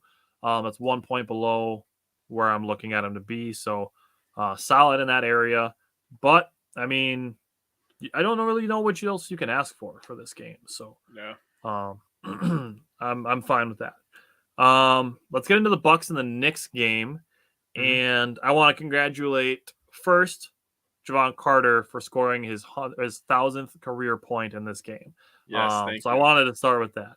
Purple jerseys are back. Yes. What did you see from the Bucks and the Knicks? First of all, I appreciate you so much for bringing that up. I love all the Javon Carter love, and he absolutely deserves it. He has the dog in him. I feel comfortable with him and Drew on the floor together as defenders. I feel absolutely I could sleep great at night with that situation. Oh, yeah. So another 30-point, 14 rebound, 9 assist game for Giannis. Whole hum, right? To me, where this game was won was if you look at the shot attempts and you look at the turnover disparity between the two teams, the Bucks had 23 assists and 6 turnovers, where the Knicks had 19 and 12.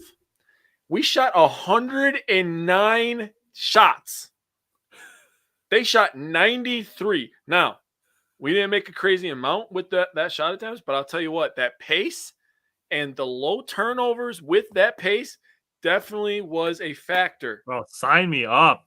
100%, man. Dude, 109 shots. That's nuts. If we're shooting 109 shots with Chris Middleton shooting some of those shots, we're going to average 130. I was literally thinking 130 was the number. When you brought up 50 bench points, I'm like, we're going to score 130. Yeah. I mean, Jesus. Brook Lopez, 14-11, 3 blocks. Wanted to bring that up. Drew Holiday, plus 17. Oof. Giannis was a plus 27. But the reason I bring up Drew Holiday is because he had another rough shooting game, 6 of 19, but he had 16 points, 5 rebounds, 6 assists, 2 steals. And Bobby Portis, 12 and 12. That's what the hell he does. He gets double-doubles. He brings the energy. He pounds his chest. The purple jerseys were looking real slick, by the way. Dude, they look good. Just to bring up the bench real quick before I give you the floor, 28 points, 23 rebounds, 3 assists, 9 of 32, and 2 of 10 from 3. So a little bit more efficiency wanted out of the bench there. But like you said, right now, the bench is really just Bobby. So the Bucks had 7 guys in double figures in this game. It was Drew Holiday, Javon Carter, Grayson Allen, who had his best game of the year so far, 17 points. Giannis, Brook Lopez, George Hill, and Bobby Portis each had 12 points. So you brought up being comfortable with Drew Holiday and Javon Carter defensively on the field or on the floor at the same time. I feel similarly about George Hill and Drew Holiday. Yeah. I really like what I'm seeing from George Hill to start this season. Like I think he really took to heart that he didn't play very well last year. I think he knows, like, guys know when the public sentiment about them isn't great. Like, they know. And, George Hill's comments about wanting to give back to the city and not go out, the way that he did. I actually really like what I'm seeing from George Hill. He's playing well offensively. He's passing well. He's defending well. I mean, I couldn't really ask anything more from George Hill. So Yeah. the ball movement was showing early. Wesley Matthews gets a steal. Yep. Giannis dunks all over Mitchell Robinson. Yeah, bro. That was awesome. Yes. The Knicks hit some threes in the first quarter. Javon Carter looking really good in the first half. Serge Ibaka got some second chance points.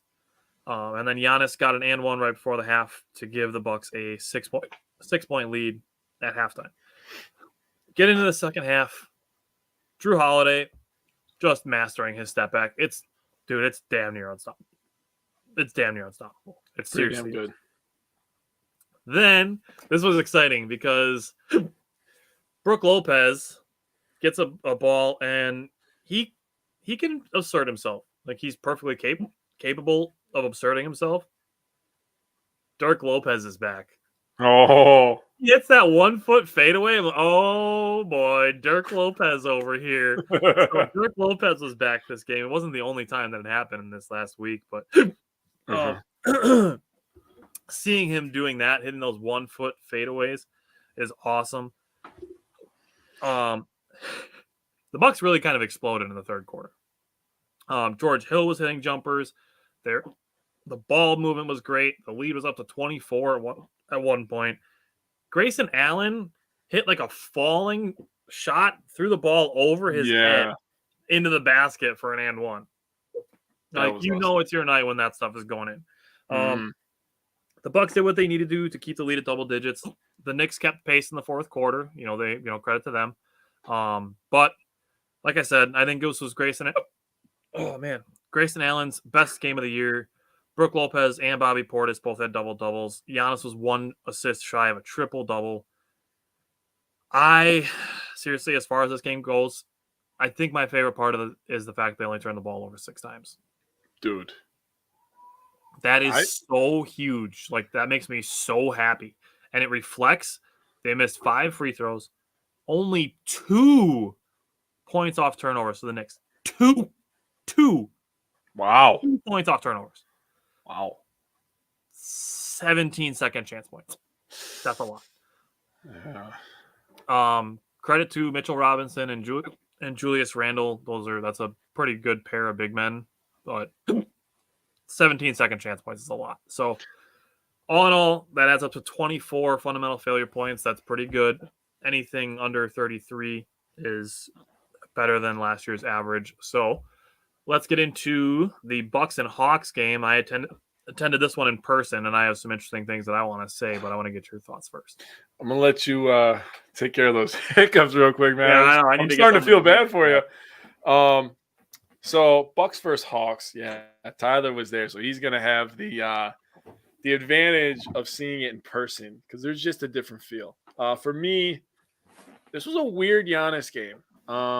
He ended up with 34, 17, and 4. So he just did his average stuff, and he got hot in the second half again. He's making that a trend, I'm going to go out on the limb and say.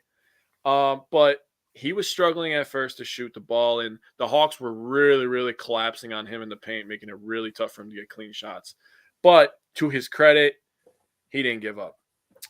Brook Lopez, 21 and 6, 8 of 12, 5 threes. The man was on fire. And before you take this thunder, the best play of the game was a behind-the-back pass for a 3. Dude, That was so damn slick. I was sitting like perfectly in line with it too. Like I was on the first half, the Bucks went this way. And we were on that side. We were on the side the Bucks attacked in the first half. Yeah. So I got to see that one like up closer. Dude, it was so slick. It was right on point, right to his shooting pocket. It was just like the oohs and the ahs. Oh, so awesome.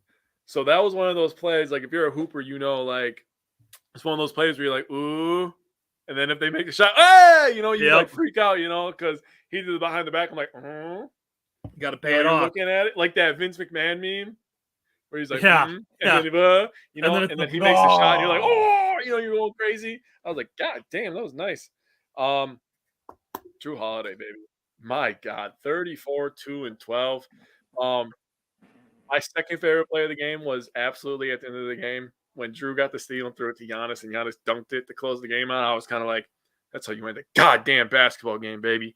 It was Drew Holiday gets a steal to Giannis for the dunk. It's like, stop me if you've heard this before. Right, dude. Like, the best play in Bucks history was that.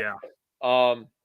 The bench in this game, I mean, the Bucks only 11 turnovers again, 24 assists to 11 turnovers. That's a great ratio. You could stick with that all season long. You will absolutely win a lot of games.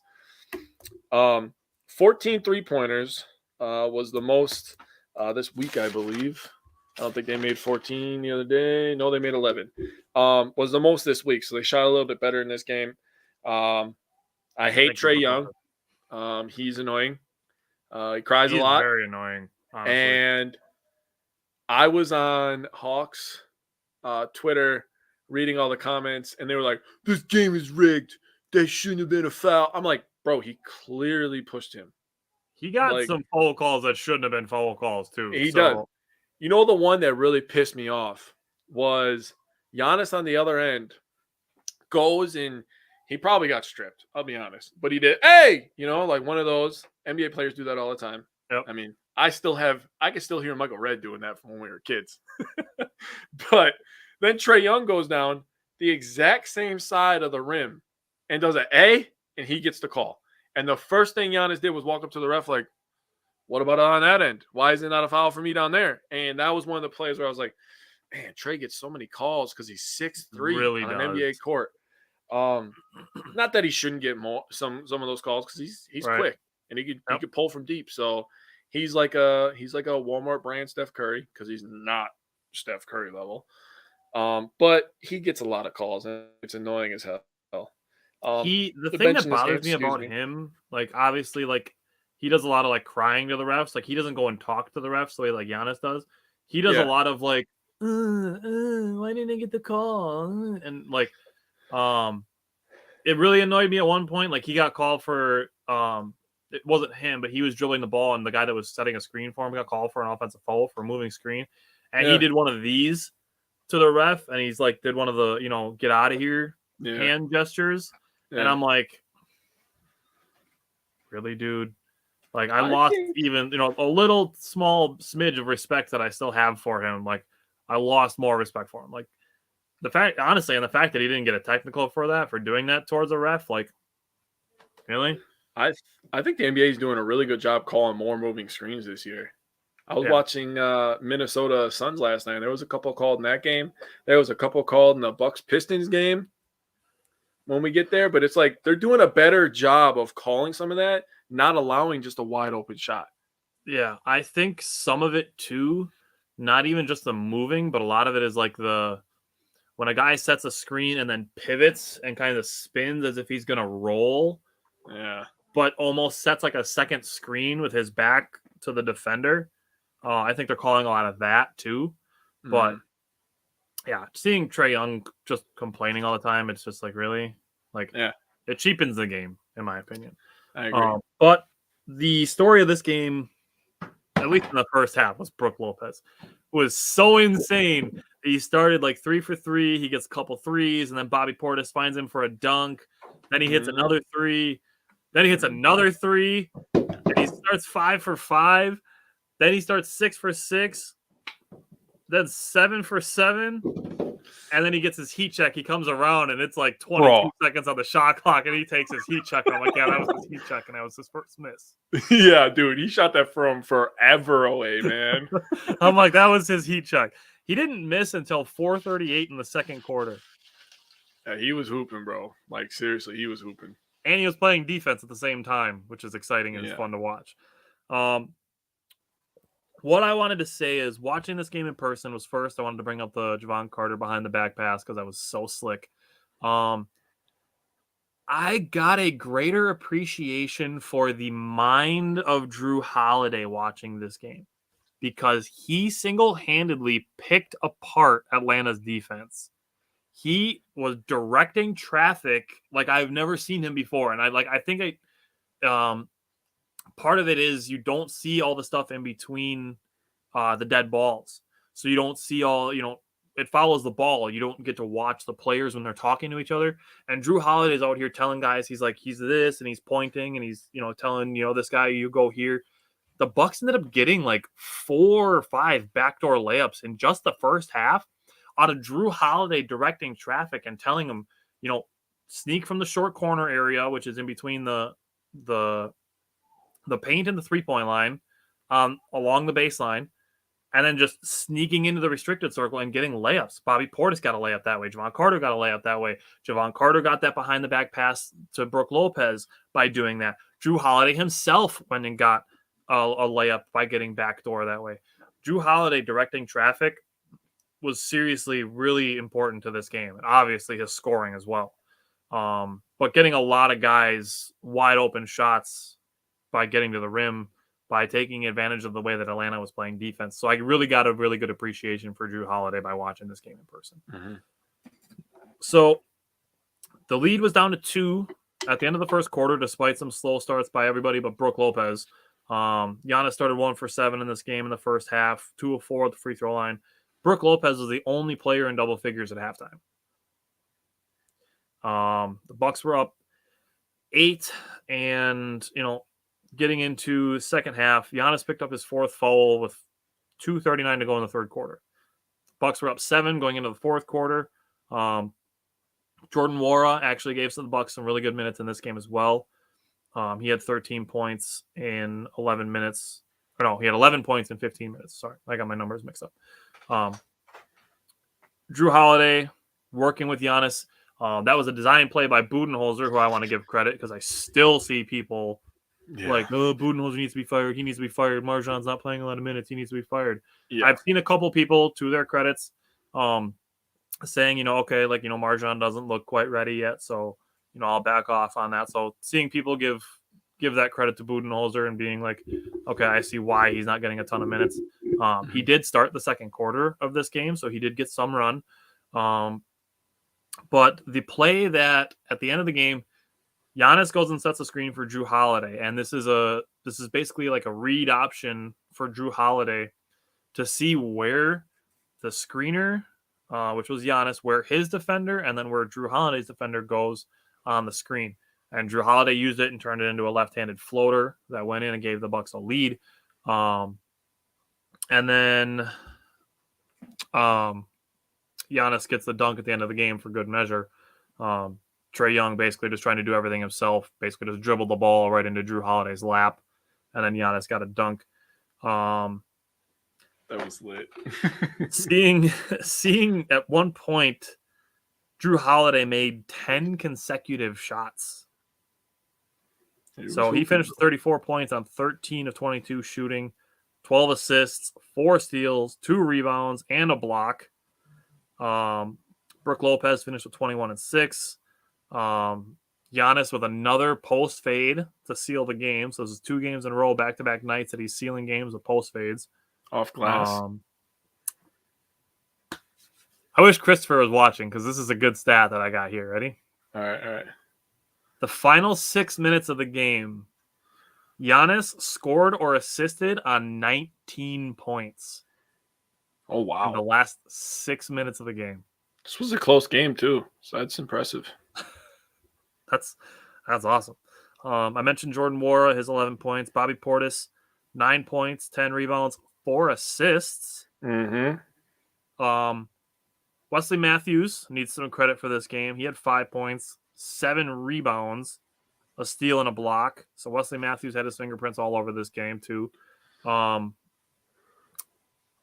man, this pained me because the Bucks missed a lot of free throws. 10 missed free throws for the Bucks. 16 points off turnovers for the Hawks and 15 second chance points for the Hawks. Total of 41 fundamental failure points.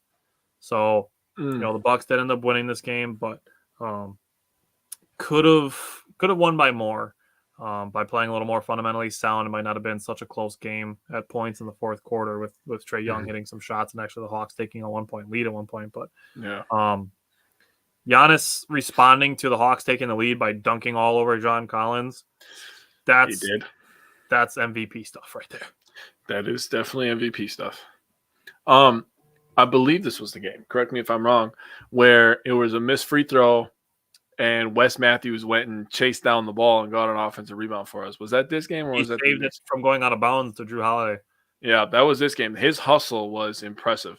And if we want to give him credit, he's been really fucking good at crashing the old boards this year. Yes, he has. I think part of that goes along with like Grayson Allen obviously being in the starting lineup, but like Wesley Matthews knows his role. Dude, he's a strong guy. We don't talk about it. He's a strong guy at the 2-guard position. I mean, you see his build. He's pretty put together. So he can go down there and mess around with the big guys every once in a while. He steals some extra possessions for us. Oh yeah, 100%. He's like the shooting guard version of Bobby Portis. God, we just have the right. I think we have the right like mix of players. Like this guy does this well, this guy does this well, this guy plays off of this well. Like, and we're talking about Joe Ingles and his ability to pick and roll ball handle and find Giannis and maybe and Brooke and Bobby and and then Chris's ability to just hit big time shots. And now Giannis and I want to give credit to Drew Holiday the last couple of games, been hitting clutch shots. This team just has got the right mixture, in my opinion. It feels good. So let's get into the Pistons game. Mm-hmm. Drew Holiday still hot to start this game. Yeah. Started 5 for 6 in this game. He's so dirty when it comes to hitting those baseline shots where he's kind of behind the backboard. Yeah. Like, I feel like he probably just practices that for like 2 hours a day. Did you hear what the commentators were saying about that? No. He got to his spot. He got to the behind the backboard spot. He shot it. And Lisa Byington goes, "That's his spot." And I'm like, God damn, it's going to go in, isn't it? Just cash. I'm like, that is his spot. He owns that. It is. That's where he hit that game winner against the Grizzlies 2 years ago. Yep. It was right along the baseline like that. I remember. So, Giannis doing Euro steps, getting tough finishes. Bobby Portis was going early. The Bucks were up double digits for most of the first half. They were up by 8 at halftime.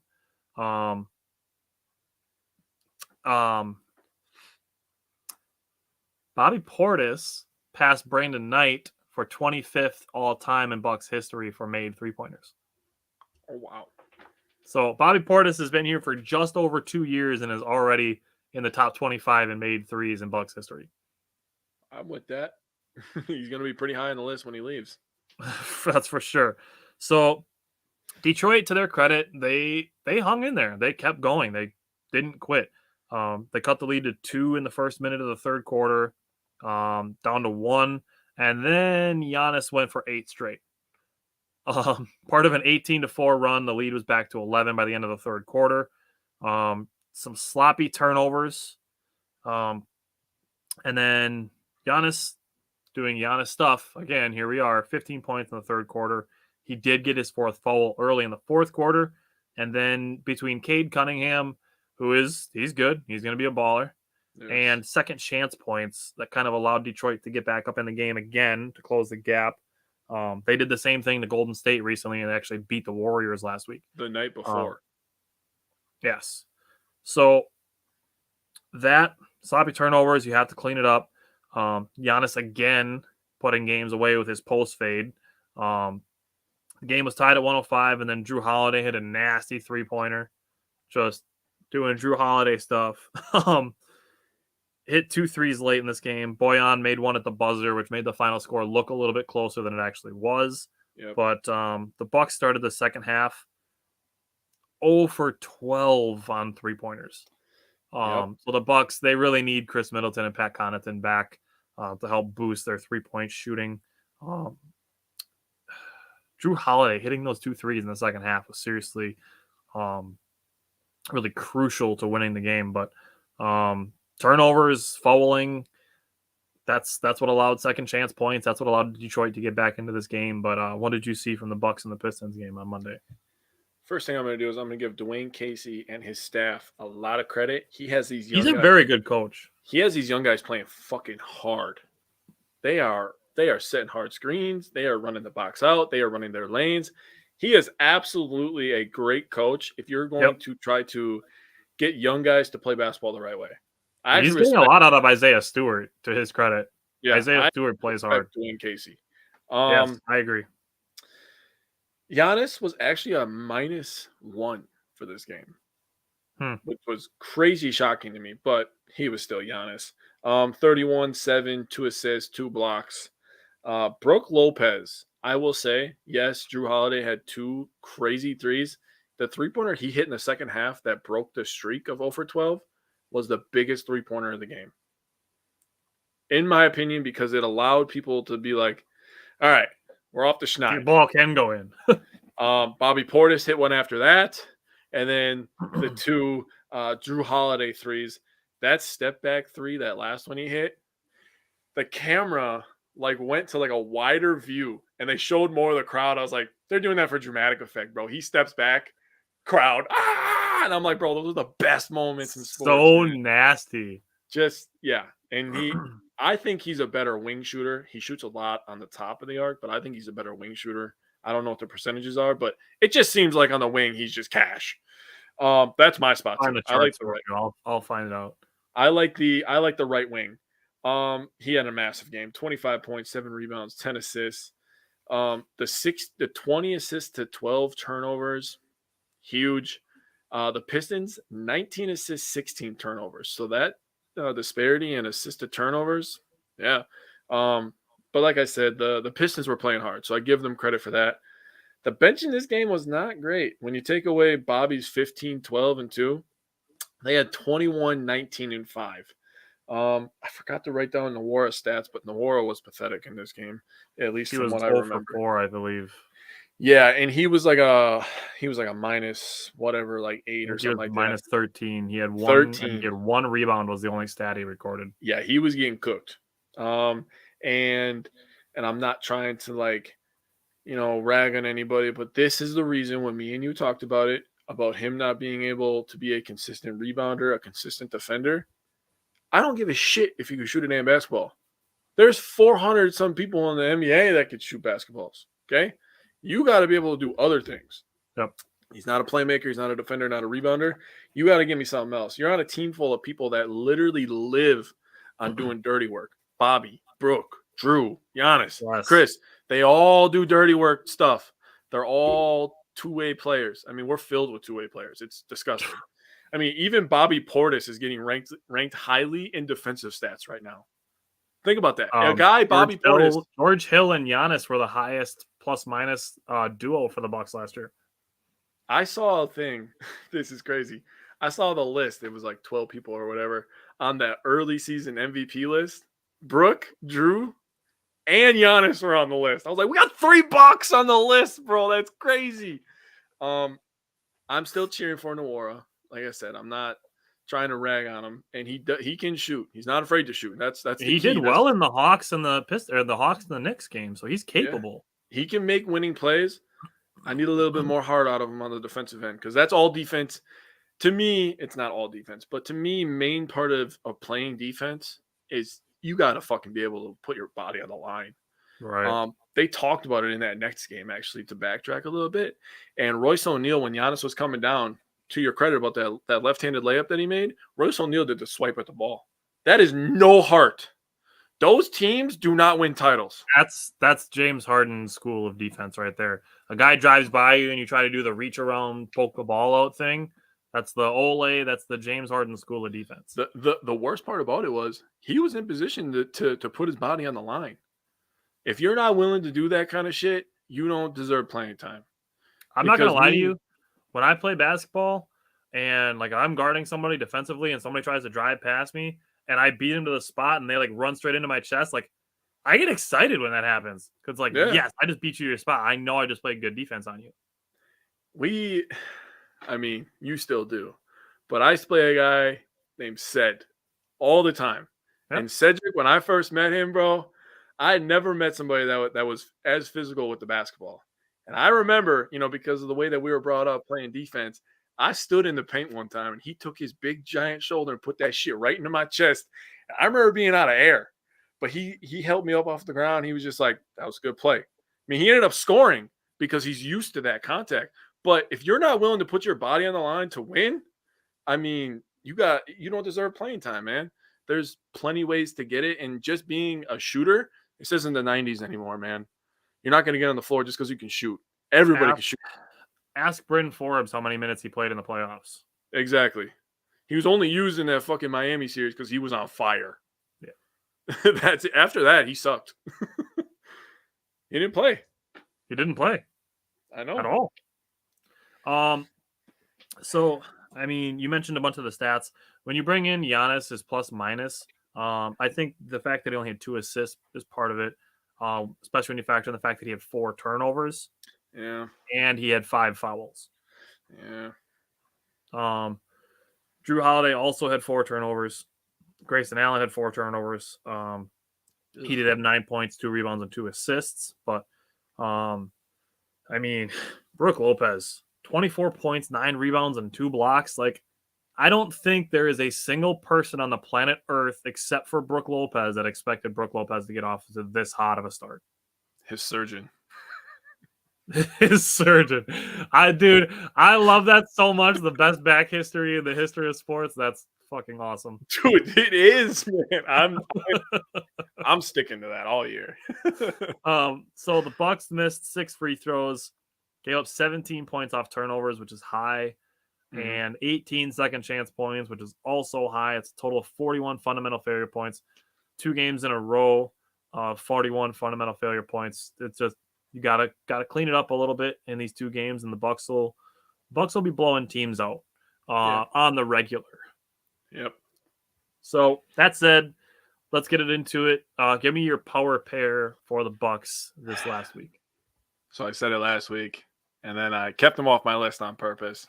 I could have easily had Giannis on here. He, because we do a power pair, he could be one of them every single week.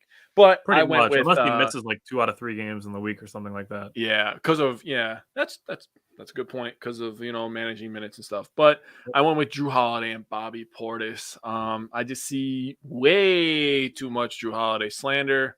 It is ridiculous. It does not need to happen, and it needs to stop. 20 points, 5 rebounds, 7 assists.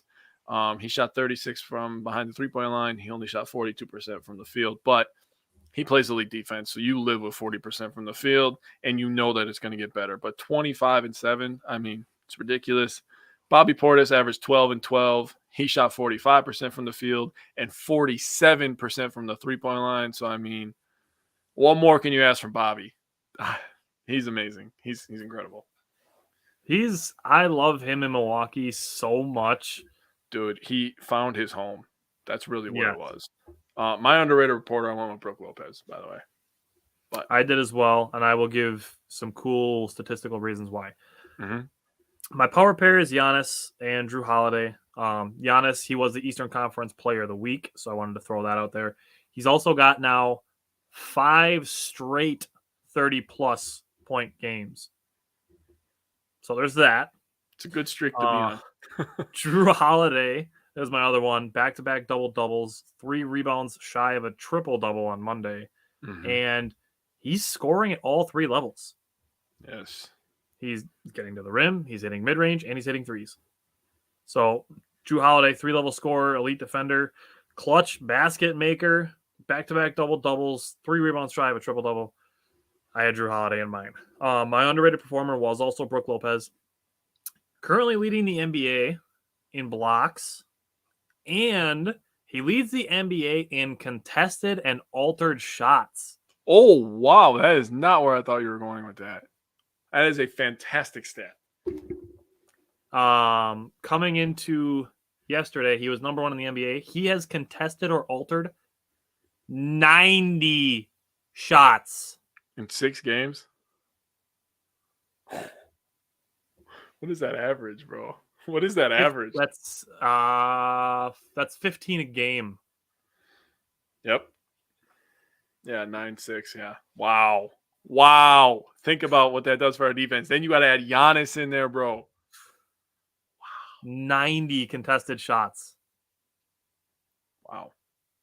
Okay. So, yes, I have Brook Lopez as my underrated performer. That was a fun stat to find. So before you go, I wanted us to say something about the lineup that was on the floor with Drew, Carter, you had Brooke, Bobby, and Giannis. Yes, dude, the bigs. The big boy lineup. The bigs. I was like, whoa now. You flip a Carter, who I love, for a Chris Middleton, that lineup will kill you. That lineup will kill you. Because now you have to go one-on-one with Giannis. Who the hell are you leaving open? That lineup is huge. Who are you leaving open? Yeah, we're going to crash the boards. We're going to suffocate you inside. We're all shooting. Passing the ball. Yeah. I mean, we're doing everything. We got ball handlers.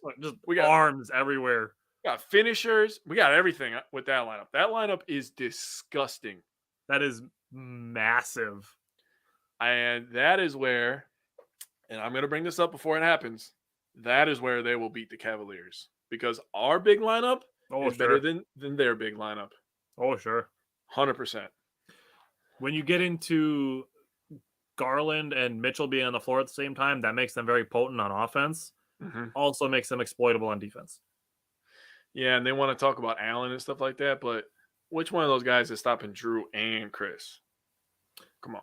Well, you put in Brook Lopez, who's made, say, 4 threes in the game. How much space are you really going to leave him to guard the paint? Yeah. Are you going to have him play one-on-one defense against Giannis? And then you add in Bobby on that floor, bro? Who's stopping that? That's a crazy lineup. I was so Jared Allen is a good defender, but he's not 5-on-1 good defender. And you know the stupidest shit is they always show the one block he had against Giannis when he tried to dunk on him, but they don't want to show the 7,000 dunks that Giannis had on Allen. It's like, yeah, that's why we always say on here, I'll take that ratio. Giannis is going to get easily. But we're not going to show the same thing as the flip side. If you get dunked on 100 times and you block a shot one time instead of just letting a guy go up for the dunk, I will high five you for that. Yeah, exactly. I will high five you every time you get dunked on for the one time that you swat somebody's shot at the rim. Exactly. Easily.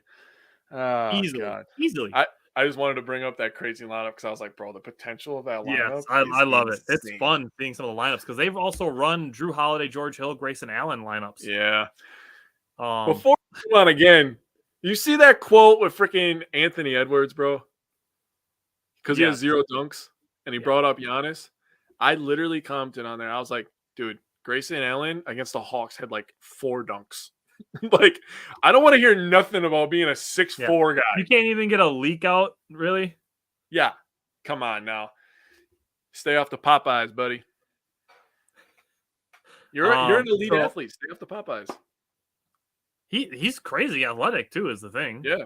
And I'm not taking anything away from somebody. Him, but he is young, and he does not take care of his body like he should. Yeah. I think that's where the Dwayne Wade comparisons are going to stop. Yeah, Dwayne Wade is a grown man in a lot more ways than Anthony Edwards is. So we'll just leave it at that. The Bucks play tonight. They're going to start in probably about an hour. Yep. They play at Minnesota on Friday night.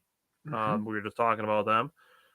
They're at home on Saturday against the Oklahoma City Thunder, and then they are at Atlanta again on Monday. So we get to see a rematch tonight. We get to see a rematch on Monday. And we get to see the new look Minnesota Timberwolves tomorrow, or on Friday, I should say.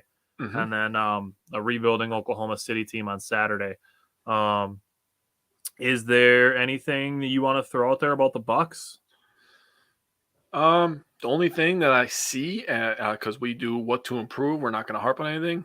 Maybe just shooting the ball a little bit better, but I'm not going to get on it because shooting the ball is hard, especially in the NBA. So shoot the ball at a little bit more consistent clip, and I could see a 4-0 week easily. Yeah, for me, the thing to improve on is just turning the ball over less. That's something ever since we've started talking about the Bucks. This is our third season covering the Bucks, and turnovers are always a big thing that I'm looking at, just because it's an easy opportunity for your opponent to get easy looks at the basket, to have a man advantage in transition, and a lot of those turnovers that the Bucks have usually lead into threes for the other team. So just turning the ball over less is something that I'm always looking at. But that being said, I'm going to go 3-1 for the Bucks. I think they're going to get their first loss on Friday night at Minnesota after having played 6 straight home games. They go and travel. They're not going far, but I just think the combination of Karl Anthony Towns and Rudy Gobert defensively might be something that kind of rebuffs the Brook Lopez, Bobby Portis hot start they've had. Not saying that I don't think the Bucks could win that game, but I don't think the Bucks are going 82-0. Spoiler alert. So yeah, 1 for the next week. I think the Hawks game is the one I would look at, just because Atlanta gave us a tough matchup at our house, and they can shoot. They have a couple guys that could just absolutely get on fire. I think with Atlanta, I don't think they're physical enough to hang with the Bucks. That's fair. I would agree with that. I don't know how I feel about Towns on Giannis. Are you putting Gobert on him? Because then Brook Lopez is going to kill Towns. You want to talk about a guy not physical enough? That's just my look at it. I don't think we're losing to Minnesota. If we would lose, I think it would be Atlanta. Either way, if we lose neither of those games, it's going to be another fun week next week, Wednesday. Yeah. So yeah, I mean, I'll take a 3-1 week and be talking about the Bucks being 100%, man. 9-1 next Wednesday. Hell yeah, I'll take that all day. And I wrote that paper about the fast start. Holy camole, I did not see this coming. And there it is, by the way. Holy camole.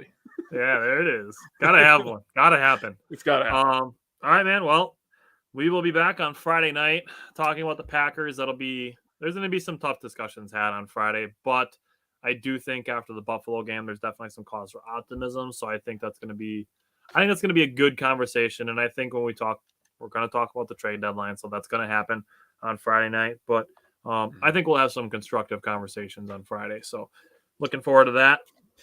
Bucks are going to play tonight, so we're getting ready to watch that game. And then, Jake and I'll be back talking Badger football and Bucks basketball next Wednesday. And Badger basketball. We'll have one Badger basketball game. So we're going to have a lot of stuff to cover, but I am excited for Friday's episode, man. I think there's some things that people can learn and take away from Friday's episode. So tune in. All righty. Well, I will see you Friday night then. All right, buddy. Take care.